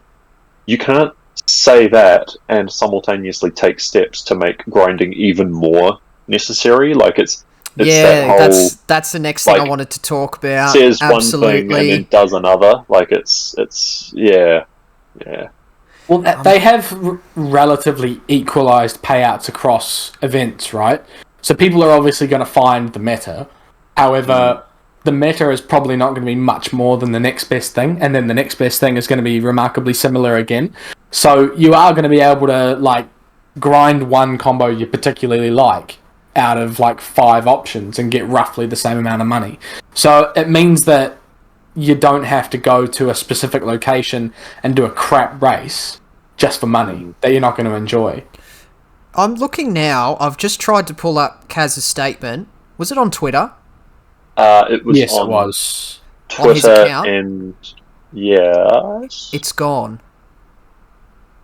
Wasn't it on the PlayStation? It was on the. It was on multiple Gran Turismo different 7. accounts. Because I've gone to his account, I can't find it. I've gone to official Gran Turismo, can't find it. I was going to say it's definitely on the top menu of Gran Turismo 7 if you fire up your PS5. How do I find what I've liked? Oh yeah, you go to your account on. Did you retweet it at all? No, I didn't retweet it. You go to your own profile and then on where it says tweets and replies, the last one is likes. Ah. Okay, let me have a look. Right, you guys keep talking. I'll have a look. Yeah. But obviously his thing is to eliminate grinding, which is never going to happen. There's always going to be people smashing out the same race, but lowering, he equalized the payouts, but I think that's the wrong way to go about it. He should be bringing more events up into the meta rather than I think you tweeted this. I think you tweeted this in Ismo. It was. I think you were saying a particular saying comes to mind: "Actions speak louder than words," or something. Yeah, and that was I agree with that because you can say, "Oh, we don't want people grinding. We're going to reduce the payout so people decide it's not worth grinding," but isn't that absolutely unequivocally indirectly increasing the likelihood that people are going to grind because now they have to do the race 2-3 times to equal what they were able to achieve before. I'm not angry with the whole pricing of cars and stuff, but if you're going to make a McLaren F1 18.5 mil, and like I said, what if I want two? What if I want Yeah. three? You know, if I want one stock and then I want one that I give 1,000 horsepower and make it a real rocket, you know, there has to be options, Especially because competitive options that make it worth my while. Especially because it's only available for a limited time too. Yeah. That's the other thing. Because this is what we're dealing with here. You want a car, it's expensive, 18 million. It's only temporary. You've only got a couple of days to actually get your hands on it, get enough money to buy it. That's on top of all the money you already have to spend in order to enter sport mode races, if that's your thing. You know, all the tuning parts cost money. The tyres cost money, which I also don't really agree with. But I think that's how it was in older Gran Turismo, so I can understand why. But the fact that I think tyres should be free. A set of racing softs is $38,000, or 38,000 credits. Like that's a lot of credits just to have the right tyre. That's a lot. I definitely think tyres should be free or like at least provided for like sport mode races. So like manufacturer series, you get given your cars. Your cars should come with all the tyres. Yeah. So I can understand if a race car doesn't come with sports tyres from awarding the car. It's not going to come on comforts now, is it? No. But like I feel like if you get a race car, you should just have all the racing tyres available. I think there was a case of people getting awarded a rally car for something. It came on sports tyres. You had to go and buy the dirt tyres for a rally car. And they're extreme as well. They're quite expensive, aren't they? No, the dirt tyres are like $5,000. They're cheap as. Oh, yeah, okay. They're cheap. Like I don't have an issue too much about buying the cheap tyres. It's the racing tyres that I have a problem with. I think the wets are horrendously expensive. The wet tyres. But like just to update you guys, by the way, I think that tweet from Kaz is actually gone. Yeah, look at that. Look at that. We're discovering things in real time here. This is the level of quality you get on the Trackside Lounge. You know what? At time of recording, this is like 20 days ago. I was going to say, I might fire up my PS5 and see Very if good, I can I'm find happy the with that. statement on the top menu. Let me just... But what was I saying? As far as the whole economy, like, I get the whole realistic prices, but if you're going to do that, you know, what about the people that want... Like I said, filling your garage doesn't mean that we're going to not play GT7 anymore, you know? So, like, making them this prohibitively expensive is just... It's turning away more people than it's attracting. Yeah, that's exactly all it's doing is creating a big negative stigma attached to the game because somebody is. I would say this is probably widely spread. This news and this hate, for lack of a better word, like it's all over Twitter, it's all over social media. You know, media, like gaming outlets are reporting it. People are going to go, "Oh, Gran Turismo 7, isn't that the one where they nerfed all the credits? Maybe I don't buy the game anymore." It's just creating a negative. Yeah, you know, just creating negativity around it. You want to have your game viewed upon as positively as you possibly can because you're wanting to generate sales of the game. That's what it comes back to for me. The statement is here on the top page of GT7, boys. It's still there. Okay, it's still there. Screenshot it now, or forever hold your peace. Yeah, can you screenshot it? Actually, I'd love to have a copy of it still. Actually. I was just about to say. As far as one of the other more minor complaints that I heard about the outage, and I personally don't care about this, but you know, you guys might, or you might have opinions. Someone was saying about how the game went offline. It was supposed to be offline for 2 hours. It ended up being about 34 hours. Not only was there very little communication in regards to like updates about how it went, but once all was said and done, there was no.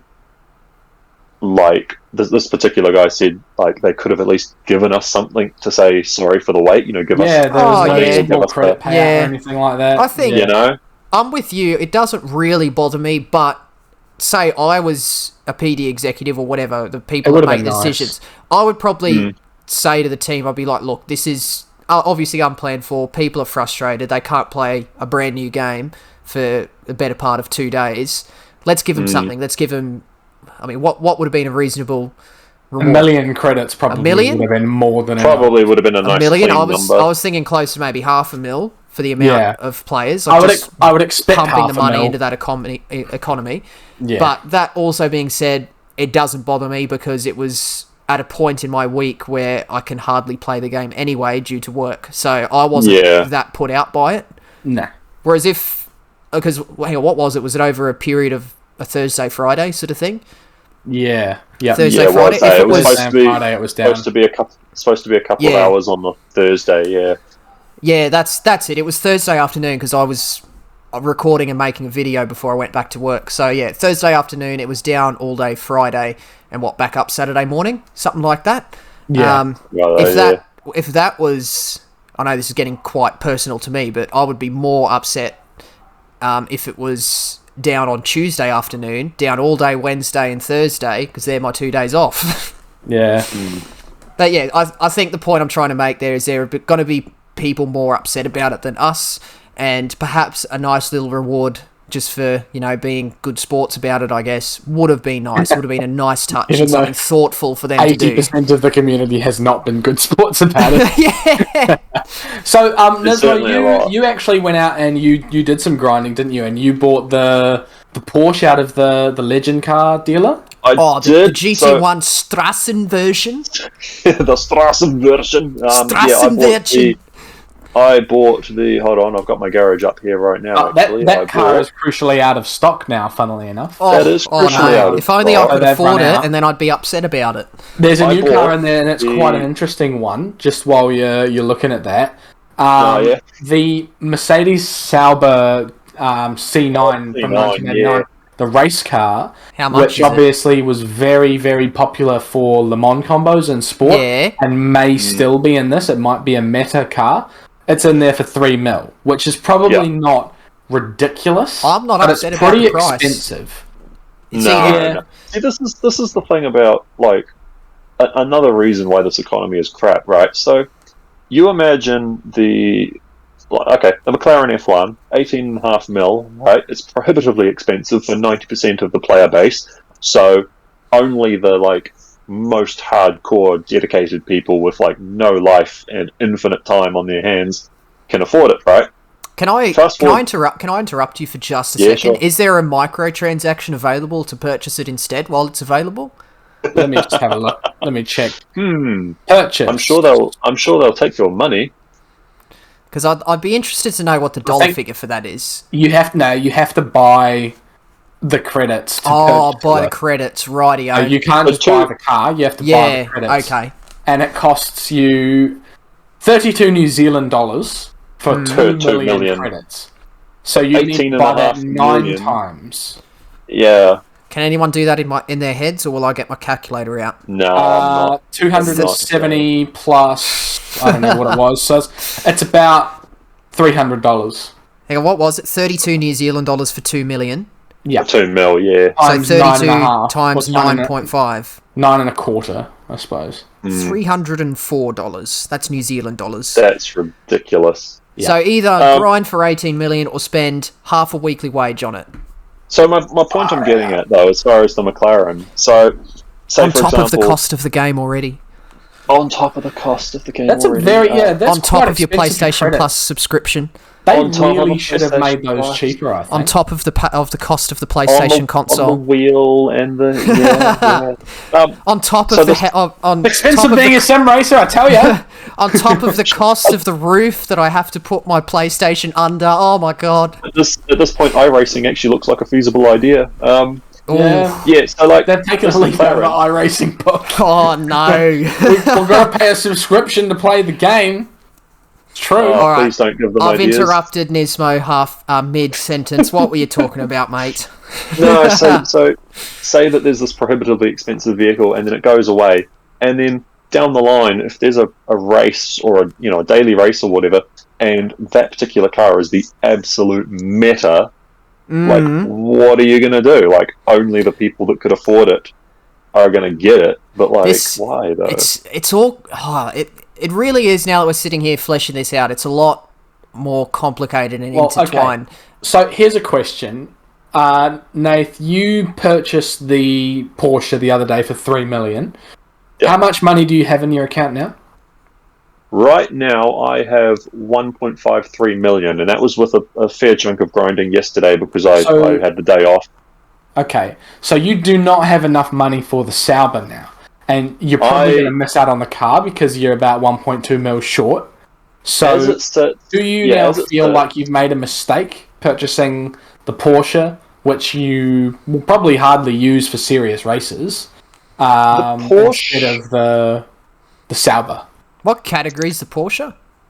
The Porsche is just normal road car. Road car. Oh, okay. Oh, yeah, of course. Straßen version, street version, right. Yeah, mate. Yeah, I am mate. stupid. I So switch off here's everything. The thing. It's a collector's street car, yeah.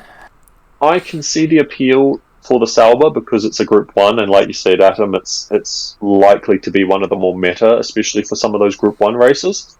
So that probably isn't too... Like, I might well buy it. The Ferrari, on the other hand... You'd have to grind, right? You'd have to grind to buy it. I'd have to grind, but it's not, it's not as out of reach as the McLaren, right? Yeah. The Ferrari, on the other hand, this little Ferrari 500, cute little blue thing, Oh, the Pininfarina. $4 yeah. million bucks, and I'm looking at the numbers here: 168 horse, 720 kilos. Mate, I could build a Mini Cooper that would probably thump this thing. Mm-hmm. So, like, I just do not see You're the paying point for in the it. paying for the name, so to speak. Yeah. Also, just a little disclaimer about Ferrari cars in this game. Apparently, some of the power figures and the weight figures are not accurate to their real-life counterparts. Why is that? Apparently, they have been buffed. Like, as in, probably. the weight of Enzo Ferrari is in real life 1,000 kgs, and in game it's 850 kgs. Why? Oh, obviously, Ferrari have told them to do that. Ferrari... I don't know why you would do that. Ferrari is Ferrari, man. Like, Ferrari is a weird company. I'm going to go on a Ferrari hate speech for a second here, because I'm not a fan of the brand. I don't know if you guys know about them sending cease and desist letters to people modifying their cars. Oh, yeah. for God's sake. But, things like that. And of course, you may know that when you load up Gran Turismo Sport or Gran Turismo 7, one of the main things that comes up when they have the disclaimers about branding and things like that and representation of brands, there's an entire paragraph dedicated to Ferraris and the prancing horse symbol. Here's another thing as well. Yeah. They are uber focused on their image. Here's to another the point thing where they make it look bad by themselves. Here's another thing too. Ferrari in a lot of games don't want their cars showing damage. So like if you have did you know that, Atom? No, I did not know that. Oh, there you go. Tichney goes on about it all the time. Yeah, so Ferrari don't like if they can have a car in a game that can then show visual damage. So you can rip the bumper off, for example. Yeah. So like if you were having a demolition derby game, you don't want Ferrari in it. Ferrari wouldn't want to be in it. Which I just think is weird. The cease and desist thing, mate. That's too far. You're just asking for trouble. Having said that, you would get in the crap if they can enforce a cease and desist, because corporate lawyers are, they're expensive and they're powerful and they're smart. Has anyone tried to modify a Ferrari in GT Auto then? I have not yet, actually. I put a wing on the back of a Ferrari, yeah. Oh, mate, look out in your letterbox. Yeah. Cease and desist on the way. Yeah, you're going to get it. Also, as far, the whole Ferrari thing goes way back. I don't know if you guys ever played Need for Speed Hot Pursuit, the first one, Need for Speed 3. Nah.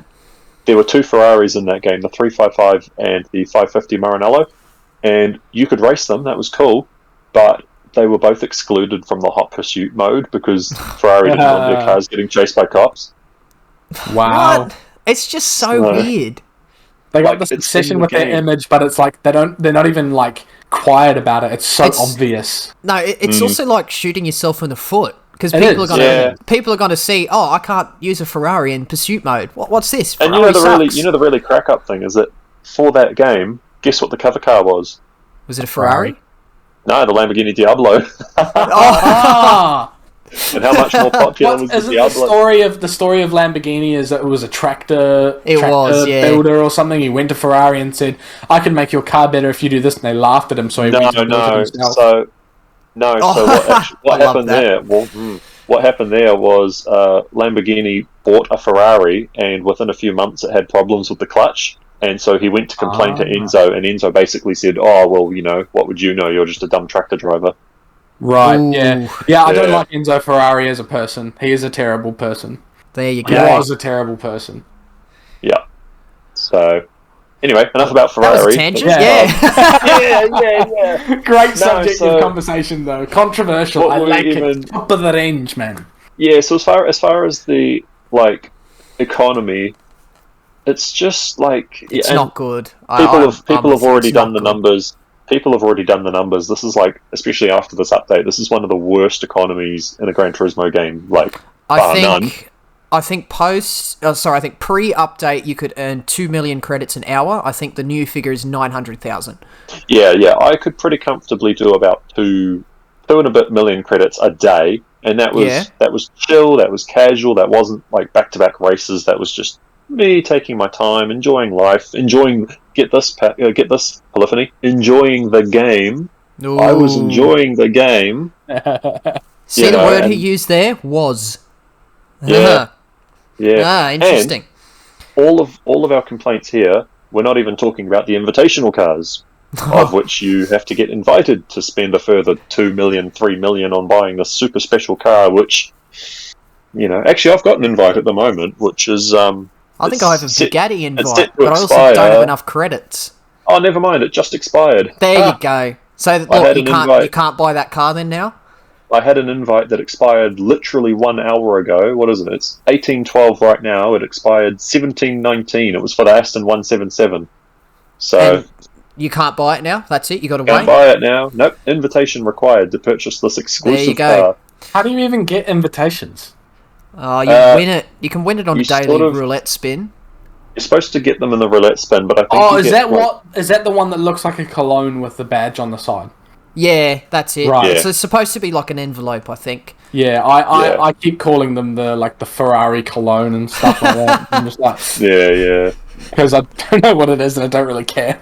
But, having said that, I was able to buy the GT Bo Citroen, which was $1 million, and I also bought the Vulcan, which was like 3.3 mil. Ooh. So that's on top of the Porsche, and I did buy the XJ Jag for 12 million. So mate, you're rolling. I got it. Well, like I said, you've done the grinding when you needed to, haven't you? I did the grind. Well, no, because I still don't have a CLK GTR, and that's the one I'm really keen for. So yeah, I'm keen for that car too. We'll see. Well, here's the contrast. Here's the contrast then. I've done no grinding. My current wallet is about 600k. I don't have any particularly expensive cars. I've got...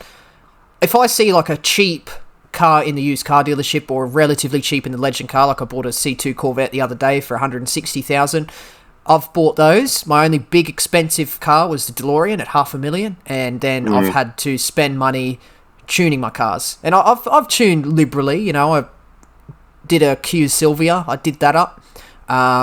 Obviously the R32 for the daily race, but I haven't gone and tuned every car. I got the 1 million credits from the pre-order bonus, and yeah, 600k. So that's a non-grind. I haven't touched the missions. I haven't done the circuit experience. I haven't finished the menu books. I'm close with the menu books. I think I'm on like number 35 or something. But it just goes to show, like, you're playing relatively casually, just when you have the time, and you can be nowhere near what other people have. And if we now get to a GT World Series event that requires a car that I can't purchase, I can't compete. If it's a one make or something, one make Sauber, and I don't have the credits to purchase the Sauber while it's available, I can't compete. I can't do that race, and I think that's a pretty poor decision. Yeah. Especially if it's competition, and if it's going to go on to be live events, you obviously want to do everything you possibly can to get there, but if the game itself is limiting you, you're obviously going to be quite frustrated. And I think there needed to be a source, or there needed to be 1 or 2 races there that you can grind to get a car relatively quickly if you require that car. Because now I do feel like I wasted the 300k on the Nissan, because that daily race I didn't find was particularly good. It just was the first daily race, so obviously I did it. But now that I know, I think you'd be regretting not having spent that money if you didn't, though. So I think it was money well spent. I think it's certainly... I don't know. I think I regret spending it more so than I would if I didn't spend it. The thing it all boils down to is that, like, we've talked about, obviously, whether or not it's a decision by Polyphony to cripple the economy, or whether it's a Sony decision, or regardless of whose fault it actually is. I do find it hard to believe that Sony would go, your credit payout on this Fisherman's Ranch race is too high. You need to reduce it. Yeah. I find it hard that Sony would have a say. I feel like Sony could have a say in the microtransactions. Obviously, that goes through the PlayStation.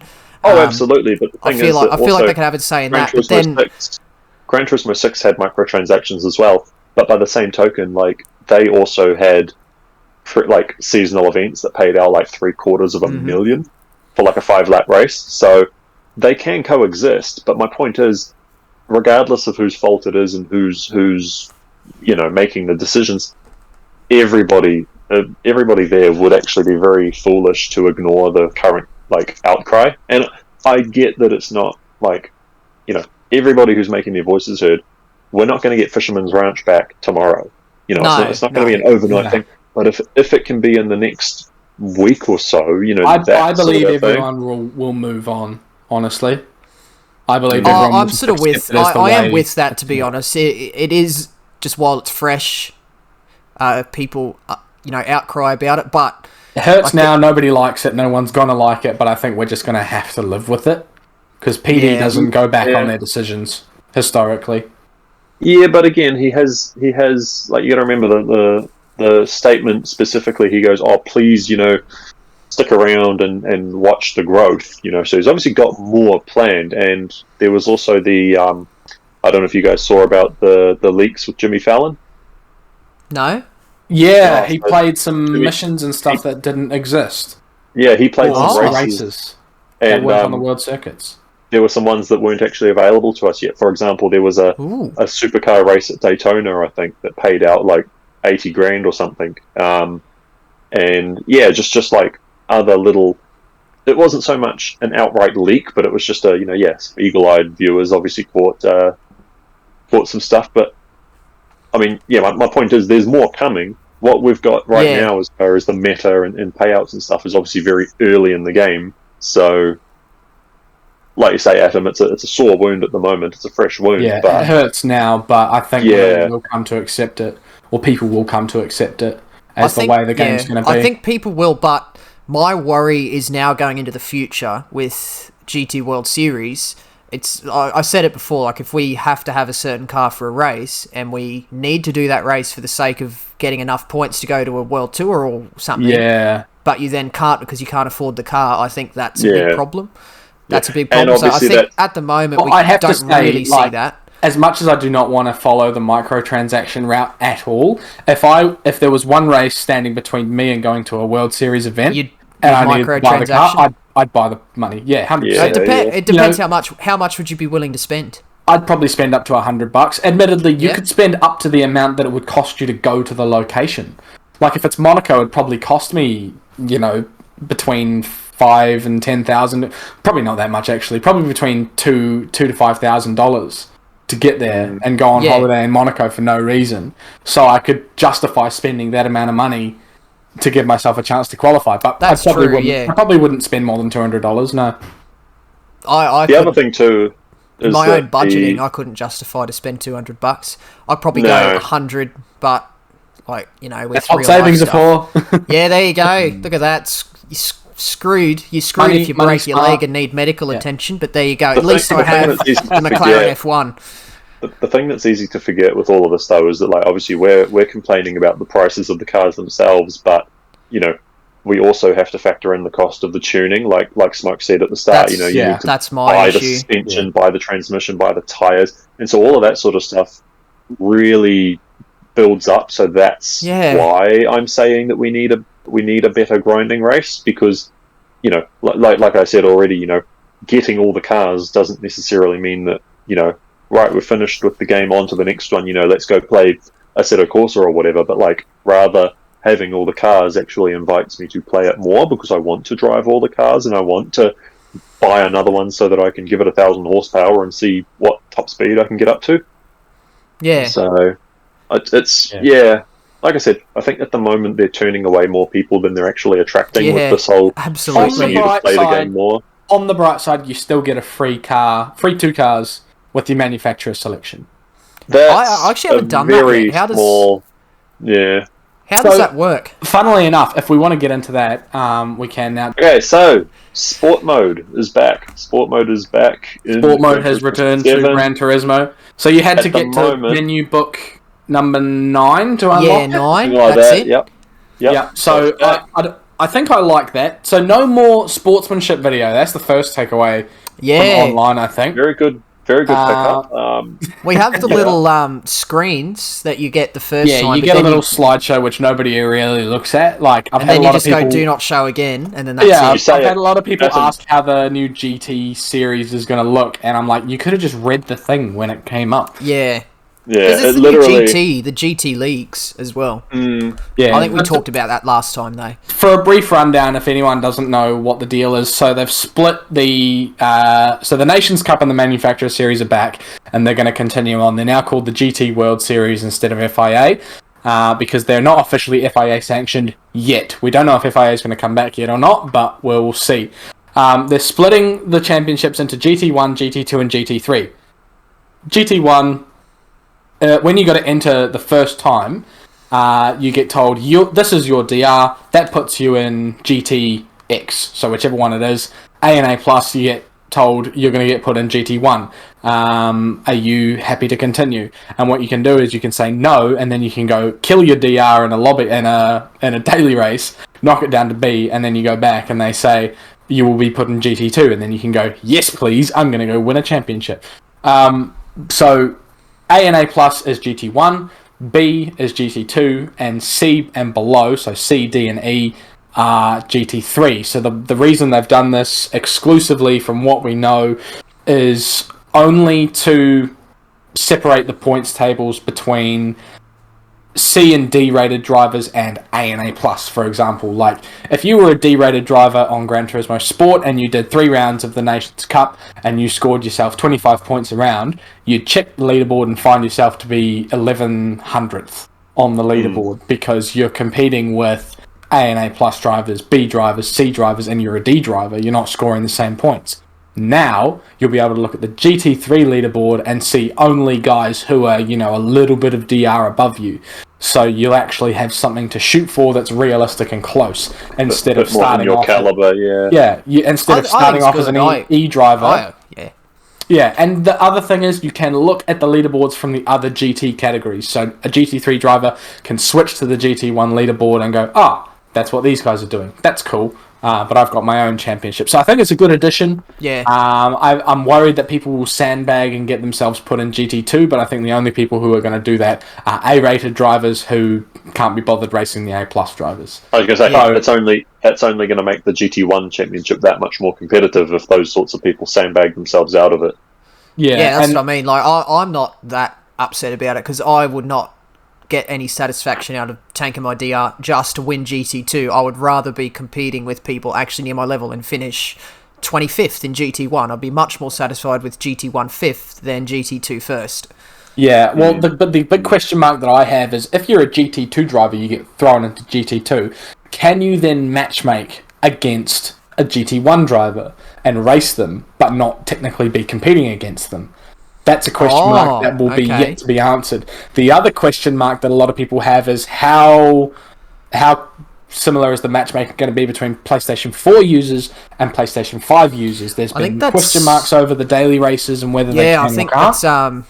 I think that's something that's happened recently, is that we've discovered that the PlayStation 5 and PlayStation 4s do not get matched in the same lobby. And I think it has been confirmed that it is a bug. I think it has been confirmed. That's interesting. Okay.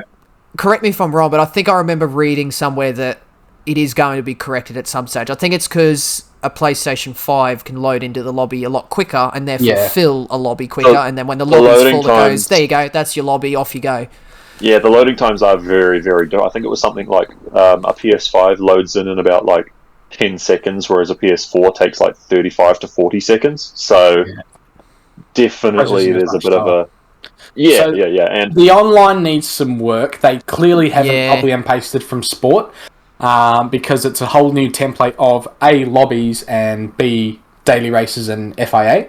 They had an issue last week with a bot race they wanted to run, and people managed to work around the bot and essentially hack the game and make their cars more powerful than they should have been. I think that was solved. I think that's been solved in the latest update. It was part of the patch notes, but again, I think it's been overshadowed by the credit thing.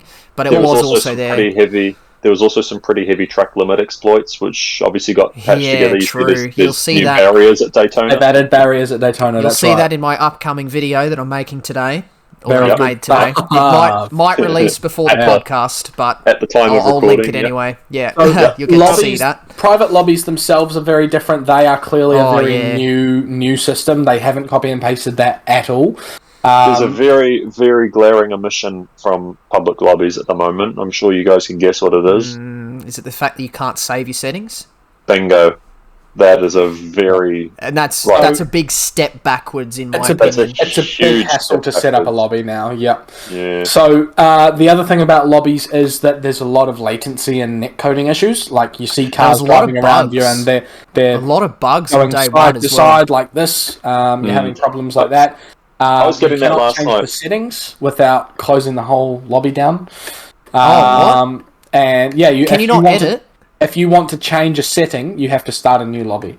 They've clearly taken a step backwards. See, I do find this a little bit interesting. We spoke about on the last episode how like the game was actually supposed to come out 2 years earlier than it did. Yeah. So they've essentially had 2 extra years to, or maybe not quite that, because they probably would have been impacted by obvious occurrences in life. Well, we won't say the word, but because I know YouTube can be a bit funny with that. I think we all know what we're talking about. I think they probably would have been impacted with that in terms of staff being able to get to the office to actually do their programming or whatever.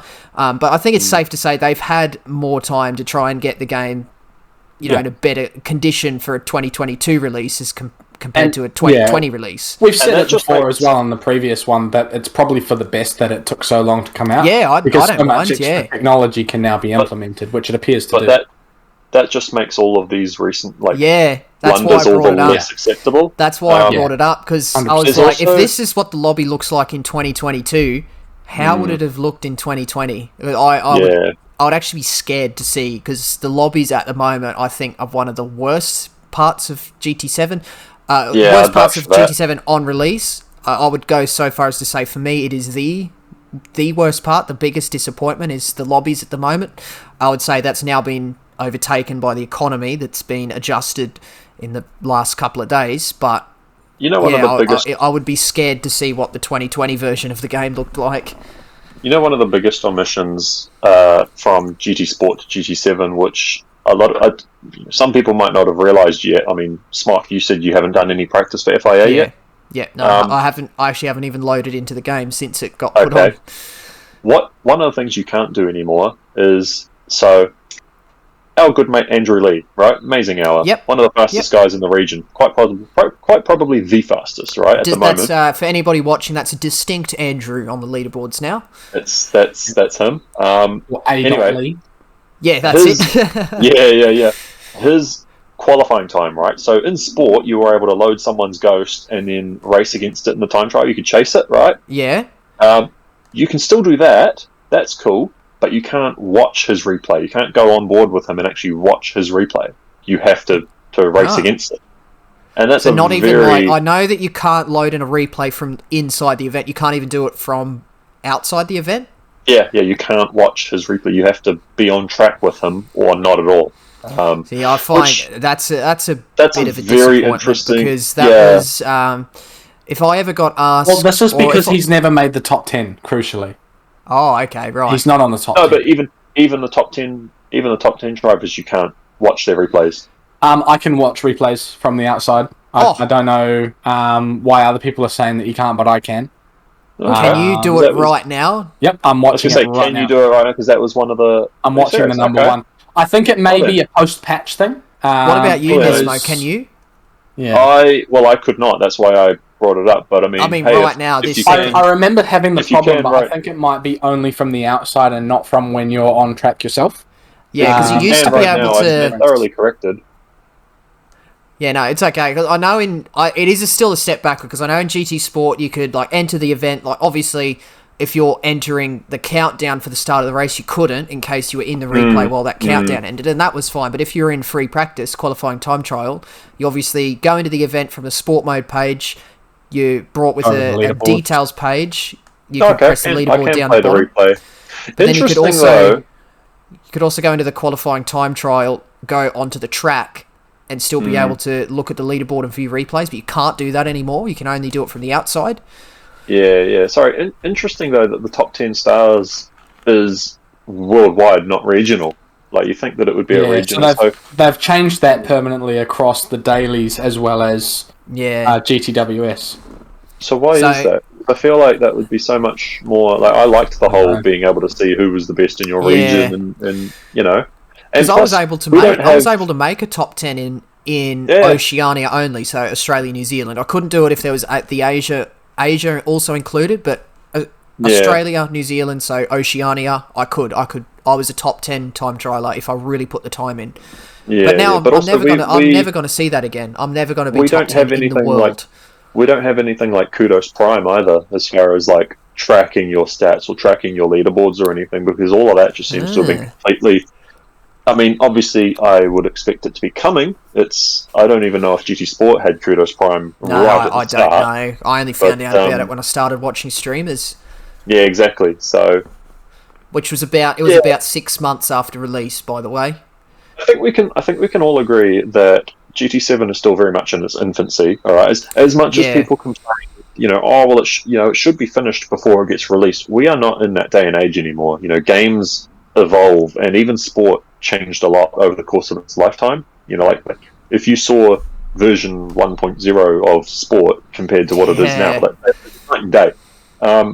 So I think 7's obviously going to evolve a lot. How much of it is as a result of backlash and controversy, or how much of it is their own innovation, that's, remains to be seen. But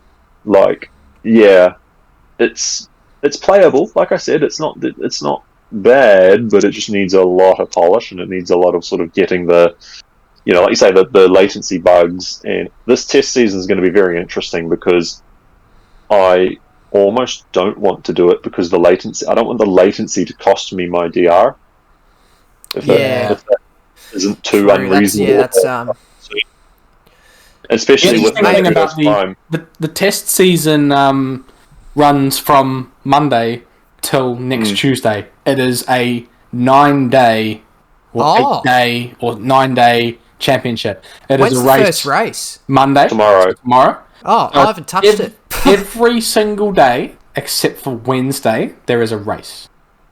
Yeah. See, Sunday. That kind of sucks for me, because I work Monday, Tuesday. I think Wednesday is a day off. Just do what you can. Because it's a test season. I think they're just collecting data. Oh, literally, that's true. I would like to be able to do it, though.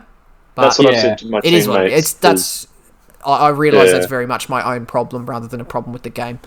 Yeah, that's what I said to my teammates, is that, look, guys, do as many of the races as you can, for the simple fact that Gran Turismo need our feedback. If we don't give them the feedback, they're not going to, enhance the game. They're not going to know what needs changing. So this is one of the rare times where we can be part of the solution, as opposed to the complaining about. But like I said, my concern is still valid. Obviously, I don't want the latency to go costing me DR, especially how hard it is to gain DR, but how willing. Like, I lost, was it 2,000 DR in a single race because I got crashed into. So I believe that I was also getting taken out by drivers in daily races. I got 2 in the same race. I believe that video was zero latency. Pay off for. I think the experience will pay off the DR loss.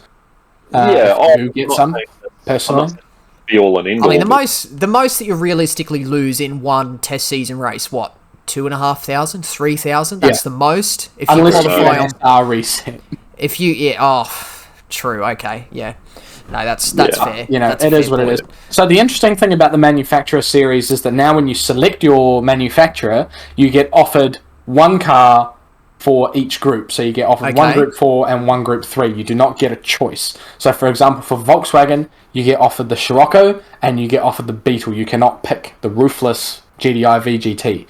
Okay. BMW, you can pick the M4 and then you do not get offered a selection of Group 3s as they have. You only get offered the M6 Sprint version. So you are forced to pick that car. However, it appears that you can enter the race with any car of that group from that manufacturer. For example, Tokari has picked Toyota, for which you can only pick the Supra and the Supra. So the 86 is not the option anymore. It's the Group 4 Supra that is the de facto option, and the Group 3 Supra racing concept as well. Racing concept, but can you use the pre-order Supra? So Tokari has got a Supra GT500 on the leaderboard. On the top 10 even. So he's used that. Andrew Lee, or Amazing Hour, as you guys know him, of course, he picked BMW and got the M6, and he found that the Z4 was faster, and he set a time with that on the leaderboard, as has Randall Hayward from the United States. Do we know if that's by design? Is that intentional? We don't know enough about the BOP to make decisions on that, I would say. Apparently, from the feedback I've heard, the M6 and the Z4 are identical for the entire lap, except for the final hairpin at Deep Forest. I've seen the M6 exits nicely. I've seen the M6 struggles on exit traction, so that makes sense. Here's my thinking. I think I preferred being able to only have the choice of the one Group 3 and the one Group 4. I think I preferred that way, but I don't hate it. But it just means that you choose BMW, for example. You've got a choice of 4 different cars for it, whatever it is. 4 cars, but I think 2 are identical, so it's really okay. 3. Well, we'll call it 3 then. You have a choice of 3 cars for a Group 3 race, so you've got the chance of finding the best Group 3 car out of 3, compared to somebody in Mitsubishi. They've only got the one Group 3 car and the one Group 4 car. Or Genesis, that's probably the better example, the obvious one. They've only got the Genesis X and the Genesis X, I believe. Genesis G70, I think, Group 4. Oh, okay, G70 Group 4, Genesis X for Group 3. That obviously, you've only got one car. If your Group 3 car has a horrendous disadvantage, crap in a straight line. You don't have any other option. You don't have another options, whereas in Toyota, let's say, for argument's sake, the GT500 isn't the best in a straight line, whereas the Z4 is a rocket. You've got a handling combination. You have the advantage of being able to choose a GT500, better handling. And then if you've got a straight line race, somewhere at Red Bull Ring or something, where you've got a load of straights, you've then also got the advantage to completely get rid of the disadvantages your car had in the first round, and you can now choose a car that's got good top end. So that's my issue with it. It's not... It doesn't appear fair to everybody, but I guess by the same token, people can just go, well, I'm just going to also choose BMW, or also choose... what was the other one that had loads? Volkswagen? VW had 2. There's a couple that have 2. Ford has 3, I think. Ford has 3? Yeah. What do they have? Yeah, they have 3 Ford GTs. They have the new one, the old one, the modern and one, the Gran Turismo 4 one. Or the LM Spec test car, and the LM Spec race car, I think, is the other one. Oh, yeah. What about the Mustang? Yeah. See, the Mustang. Oh, and the Mustang. So that's 4. So I think, though, the way to think about it is, like you say, you get a handling car and you get a power car. You're set, basically. Yeah, because then you can have a manufacturer like every McLaren. Race. If we look at the BOP on GT Sport, the McLarens, obviously you've got the 650S, which is a decent race car in all forms. It's better at an actual racetrack, and then you've got the McLaren F1, which as soon as you go to Le Sarthe or Red Bull Ring, or for example's sake, Special Stage Route X, the McLaren F1's going to clean up. Yeah. So you've got the meta car for 5 out of the 30 tracks, and then you've got a good race car for everything else. Oh, here's a terrifying thought, boys. The road-going McLaren F1's 18.5 mil. What do you reckon the F1 GTR is going to be? Is it even in the game? I would like to think it would be slightly cheaper. No, you know what? It's the Fina car, isn't it? No. I think the number 59 is Group 3. I think the Fina car is actually Group 2, because if it's up there with the CLK GTR, the CLK GTR has been confirmed as Group 2. So I think the late 90s GT1 cars are the long tail ones are going to be Group 2. Interesting. So, but we'll wait and see. I know the Mercedes is Group 2. We already know that the number 59 is Group 3, because obviously, like you say, the BOP. So where the Fina car ends up, we'll just have to wait and see, won't we? Wait and see. Alright, I think the last thing I wanted to touch on is just our opinions on the way the wind has been implemented. New feature. Yeah, new feature. Shall I start with mine? Because I have opinions. Yeah, go on. Okay, so I don't like some of the places where the wind is implemented. So, for example, let's look at a daily race. You can go into a qualifying time trial for the daily race. That time that you achieve there, you got unlimited laps, unlimited time basically to get the best lap you can, and that determines your grid position in the daily race. The online race, you get matched based on the time that you're able to achieve in an unlimited amount of time. The wind effects are present in that qualifying time trial, so you can do a lap. It can be the lap, but you just so happen to have a headwind down the back straight, which obviously is going to hamper your top speed, compared to somebody else that does their lap and just so happens to have a tailwind down the back straight. You're just put at a disadvantage because you didn't get your lap together at the right time, and the conditions are different between two players doing the same lap. I think it's fine in the race conditions because every single car is going to be impacted by the wind direction to the same effect. But, maybe one car reacts poorer to a headwind than a different car, but I think that's probably just more differences between the cars, which we've already seen. That's fine. And then in a GT World Series where you do your qualifying in the lobby before the race, regardless of what you achieve in the time trial, that's also fine because every car has the same opportunity to do the best they can with the wind.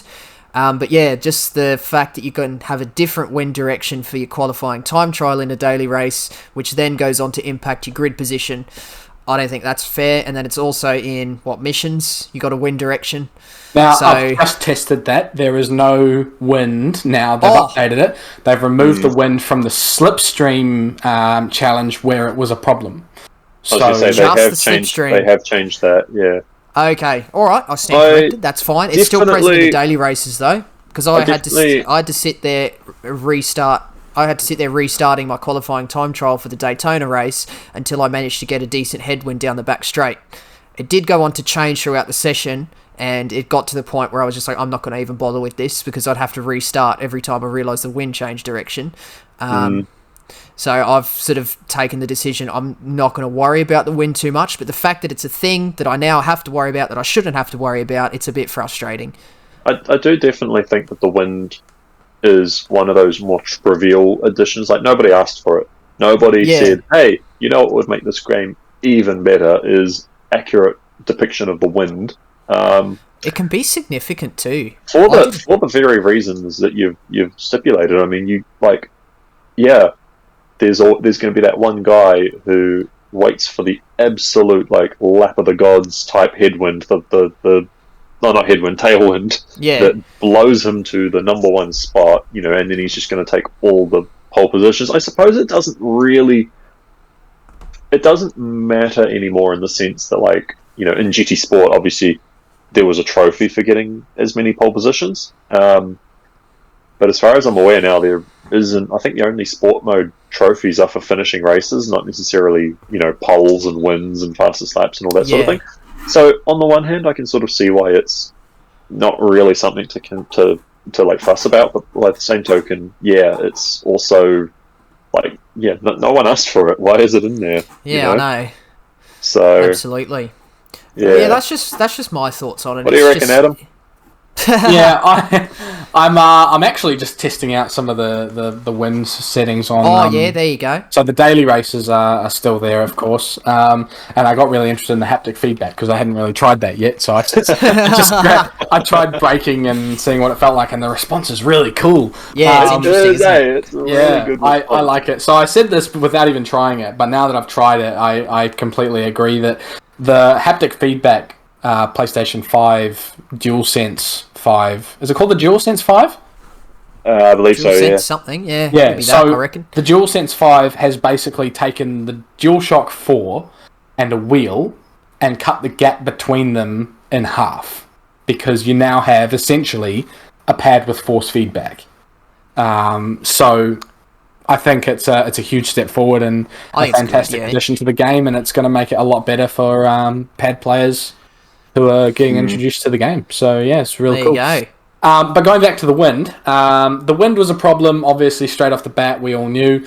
It prevented you from getting the missions done that required a slipstream and things like that.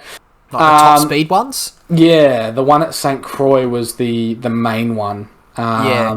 That was Because what, one that physically... in the if you had a headwind, you physically could not complete the challenge. So they've taken the wind away on that one, and I assume other ones. I'm a believer that wind should only be present in qualifying, not qualifying, in a lobby in and the qualifying final. when everyone is on track at the same time, not in the qualifying lobby for daily races, and only for like during races and things like that. I think that's fine. I'm happy only with when that. it affects everyone should it be present, and I haven't really noticed that big of a deal with it when driving on track with it active. I haven't. For Daily Race C, I did quite a bit of time trialing. I didn't notice too much of an impact because obviously I restarted and retried thinking the wind direction would stay roughly the same as to where it started. It didn't. I restarted until I got a tailwind down the back straight. It like turned into a headwind. You know that it turns. So unless even when you start and if you just keep lapping for 10 laps in a row, it will change. Yeah, it does change. The speed will usually change. Yeah, it does, and that's something I tested. I didn't notice too much in the Daytona, but as a fundamental feature, it does have quite a bit of impact because I tested it on a menu book race. It was at a special stage Route X. The wind was parallel with the track, so in a direction in line with the way the track went. So it was a headwind and then a tailwind. Headwind, an absolutely perfect headwind down one straight, perfect tailwind down one straight. I topped out at about 337 down one straight. That was with the headwind. And with the tailwind, I was up towards 350. So quite a big difference. That's special stage Route X going top speed in a road car. And like that was perfect headwind, tailwind conditions. It was pretty much dead on parallel with the track. So as a fundamental concept, it's got quite a big impact. But at a regular racetrack where the straights are only so long, it's probably not going to be too big of an issue. But the fact that it does give some players an unfair advantage, because some players are going to sit there and restart every lap unless they have the correct wind. Because I don't have the patience to watch how quick the wind turns and then when it turns into a headwind restart. I'm not going to I can't be bothered. So I'm just going to deal with it, but I shouldn't have to. Again, it's just something that nobody really asked for. And like I don't know if it was always in the game because like when the first update came out. When the first update came out, they said that they said no, I'm talking about in 7. So when 7 launched, yep. And then there was an update that said, we've added the wind indicator. Well, does that mean that the wind was in version 1.0 and we just didn't know it? Or I've heard suggestions of that as well. Either way, I believe it was. I think it was. But either way, it's like who. Here's me as well. I would have preferred a functioning, proper, polished-off lobby settings as opposed to wind. Yeah. But I don't know, is the wind tied in with the dynamic weather? If they made the dynamic weather respond to the wind, and therefore they need to have the wind program to have dynamic weather. That's the other thing. I don't know if it's connected to anything else. But like I'm sure they could have taken a different approach and made the wind and the weather independent.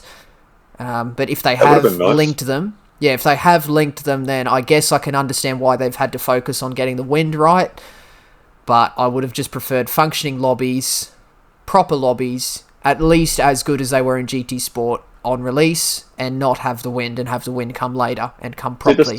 This is the thing, is that if Gran Turismo spent as much time, properly mapping the stars and doing the wind and all that sort of stuff as they did, like, the quality of life and actually taking care of the player and the gaming experience, then they would absolutely blow Forza out of the water. But because they keep having these stupid little controversies that realistically shouldn't even be happening, like the whole economy thing shouldn't even be, why did they have to nerf them? It shouldn't even be a question, That's the sort of leverage that, the Forza fanboys and all the other anti-Gran Turismo posse get. That's all they need to go, Gran Turismo, you know what I mean? So, and that's not even me being overly fanboy about it. That's just, like I said, nobody asked for the wind. Nobody really asked for the, accurate mapping of the stars. It's like, we want to race. Cody Nikola Lukovsky and Miyazono, when they were racing at Sardinia, at Dragon Trail Seaside, they weren't sitting there going, "Oh, look at look at the clouds, look at the water, wow." No, they were racing. Yeah, I have to admit though, on that the subject of that argument, the game does look beautiful, and they've done a great job with it. It does. It does. I think I think the point Nismo is making here is that I think they focused a lot more on what they could successfully market as opposed to the actual experience of the racing. 100%. Quality of the life. They can focus on, look at our dynamic weather, look how accurately we've positioned the stars. Like, it's all a little bit gimmicky, especially because the racing experience right now, I don't think it's that great. And look, this is my biggest claim of this entire episode. I would prefer at the moment to have seen a direct copy and paste from GT Sport, so GT Sport mode into GT7 than what we have now, because I think there's just too much that I don't like at the moment. That's just me, and I don't expect that many people. I know it doesn't work that way, but I mean, they just go, let's just make what we had in GT Sport in GT7. And then our other belief is that the bugs in the Gran Turismo Sport lobby system were so difficult to fix that they decided, you know what, it's much better to just start the whole thing from scratch. I can understand why. That's probably part of the reason why they've done that. And you can say fair enough, but the fact that they've left out some key features like saving settings is really editing the settings in the lobby. It is questionable at best. I think editing, being able to edit settings in a lobby is a bigger detriment to being able to save your settings. Now, having said all this, I have a point to make about it. The lobby system, and the biggest complaints about the lobby systems are coming from league racers and league organisers who organise leagues, private leagues and things like that. And no matter how much they complain, I firmly believe that Polyphony Digital will not listen for over a year or up to 2 years, because leagues exist to keep the game's life cycle moving long term after the support for the game itself has stopped. Right now, PD need to focus on getting people in and getting people started, which they're doing. See, I kind of disagree with that. Yeah, I don't think Polyphony would really care how many leagues are going on. I don't really think. That's what I mean. I mean they don't care about the leagues right now, which is why they're not. But they do care. Okay, I got you. Yeah, but they do care about. They do care about their public image, and right about now, we talked earlier about their Metacritic score, and there are literal news articles. If you Google Gran Turismo 7 right now, there are articles about the outage. There's articles about the economy. There's articles about Reddit, GT and that's Planet, what people are going to see when they search for the game, which is what they're going to do if they're getting interested in it. They need they can. There was a gimmick that somebody pulled out. I can't remember. Oh, I remember what it was. Did you guys hear the conspiracy about Disney's Frozen movie? No. So I can't remember what the situation was, but Disney had some issue where they froze some accounts or something. The word frozen was involved, and it was a big scandal, and they had this thing. So similar to if you Google Gran Turismo 7 now, you would see negative press on it. That if you Googled Disney Frozen, you would have seen negative press on it because they had this issue where they froze something or the other, and it was a big deal. But now they made a movie called Disney Frozen. You Google Disney Frozen, what do you find? All that negative press instead. There you go. Now you find the film because they've made it. Oh, right. No, they made the film so that when you search Disney Frozen, you do not find the negative press. You find the film. I'm understanding now. I got you. So, are we going to see the same thing from Polyphony? Ooh. See, the problem is they've started the game. A movie. Well, if they use the keywords that are used in the articles describing their dilemma or their issues at the moment, they could create positive press that comes out of search engines instead. So maybe we'll see some of that if they're smart. Interesting. Well, I think we should wrap up. Let's wrap up with our overall thoughts. As much as I think we've sat here and sort of fleshed out the issues more so than the positives, overall, my thought, however, is that Gran Turismo 7 is a very good game, and at the moment it's a good base for what we hope to see more on, and Kaz has kind of indirectly indirectly confirmed that, saying, he's acknowledged, like, just keep an eye out, there's more coming. I think it's obvious that there needs to be some more on the way, and I think that we will see that. At the moment, I think the single player, as it is right now, is perfectly fine, with exception of the economy. The economy is obviously a very, very big issue at the moment. But in terms of the gameplay, single player, the tuning in single player, I got no issue with it. I think it's perfectly fine. The sport mode, for me, I don't think it's that great at the moment. I think I would get a more enjoyable experience if I logged onto GT Sport and did some sport mode races than I do in GT7 right now. But yeah, I hope it can be improved. But overall, yeah, I'm happy with Gran Turismo 7 as a start, and I'm looking forward to see what else they do with it. Yeah, I am pretty much the same. I mean, yeah, again, like I said right at the start, when we started to do the shift in tone from the positives to the negatives. When was that? I've been very careful. When was that? About 2 hours ago? yeah, probably. Like you say, single player mode. I love it. I'm enjoying it. Mm-hmm. What I'm not enjoying is the grinding now, just because obviously the payouts are so much worse than. You have to grind more now, despite saying he didn't want that. Like I said to him, I was enjoying the game. Okay, I was enjoying the grinding. Now it's that much more tedious because it's basically been slashed in half. But and even the what we haven't talked about is the meeting places. But let's just save that one for another episode. There's a lot of online. There's plenty of online content on offer as far as all of that sort of hoo-ha.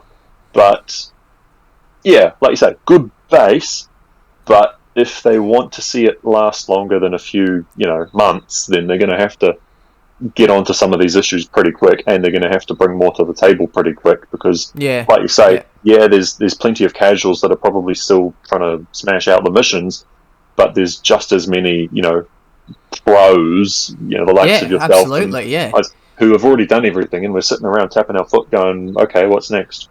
And we've got online, and it's not that great. So, unfortunately, the likes of us are left with, at the moment, some negative feedback. Like, you can tell what's more important to the three of us. Obviously. We've now gone backwards in terms of what we had on GT Sport, and like you said, I think that's the biggest takeaway. Yeah, we got all the leagues and stuff. So no, look, it's we're only 2 weeks into Gran Turismo Sport. Yeah, that's the important thing to remember. And look at how much has changed. So give it another 2 weeks, and what else might have changed? So, yeah, exactly. Atom, it's definitely going to be interesting. Yeah, I haven't been enjoying the game. I got to the point where I completed everything, and I was kind of like, what do I do now? Twiddling the thumbs. But with the addition of the GT World Series and the understanding that Manufacturers and Nations Cup is going to continue as it was on Sport, is a huge sigh of relief. We're going to have stuff to do online. It's going to be a big championship again. Once we get the test seasons out the way, we'll be moving into some really cool online racing. Hopefully, I'm still trying to adjust to the physics, which I'm finding a little bit difficult, but I've set some okay times, which I'm pretty happy with. So I think there's good things to come. And overall happy with the game. Not too much of an issue with the credit payouts. Obviously, for me, I was never going to grind, and I probably never will. So it doesn't really bother me too much. And hopefully the game goes in the right direction. We get some new content. We get the online fixed, and we, as PD always loves to say, continue to enjoy Gran Turismo 7. I do like that touch at the end of all their statements. It's a very polite way of saying, shut up and bear with us. Bear with us, basically. Alright, well, I think we fleshed out a lot of good stuff here today, and I do hope that everyone listening enjoyed as well. But that's going to wrap up this episode of the Trackside Lounge today, so do smash that like button if you enjoyed, and do subscribe if you'd like to see more podcasts from us, including guests in the future. We're looking into that. Kaz hasn't answered our request to come and be on the podcast yet, so bear with us. Like and subscribe, and we'll get Kaz on the podcast. 1 million subscribers, and Kaz will be the starring guest. Yeah, get us there tomorrow. Surely. 500 subs, and Smike will reveal his face and email Kaz. We'll need 2 million to get Translator San on though, because obviously Kaz doesn't speak English. But that's going to be it from this episode of the Trackside Lounge today, and that means that is it from us. So once again, we do thank you very much for watching. See you later. Nice. You can say bye too. Bye. Bye. Bye-bye.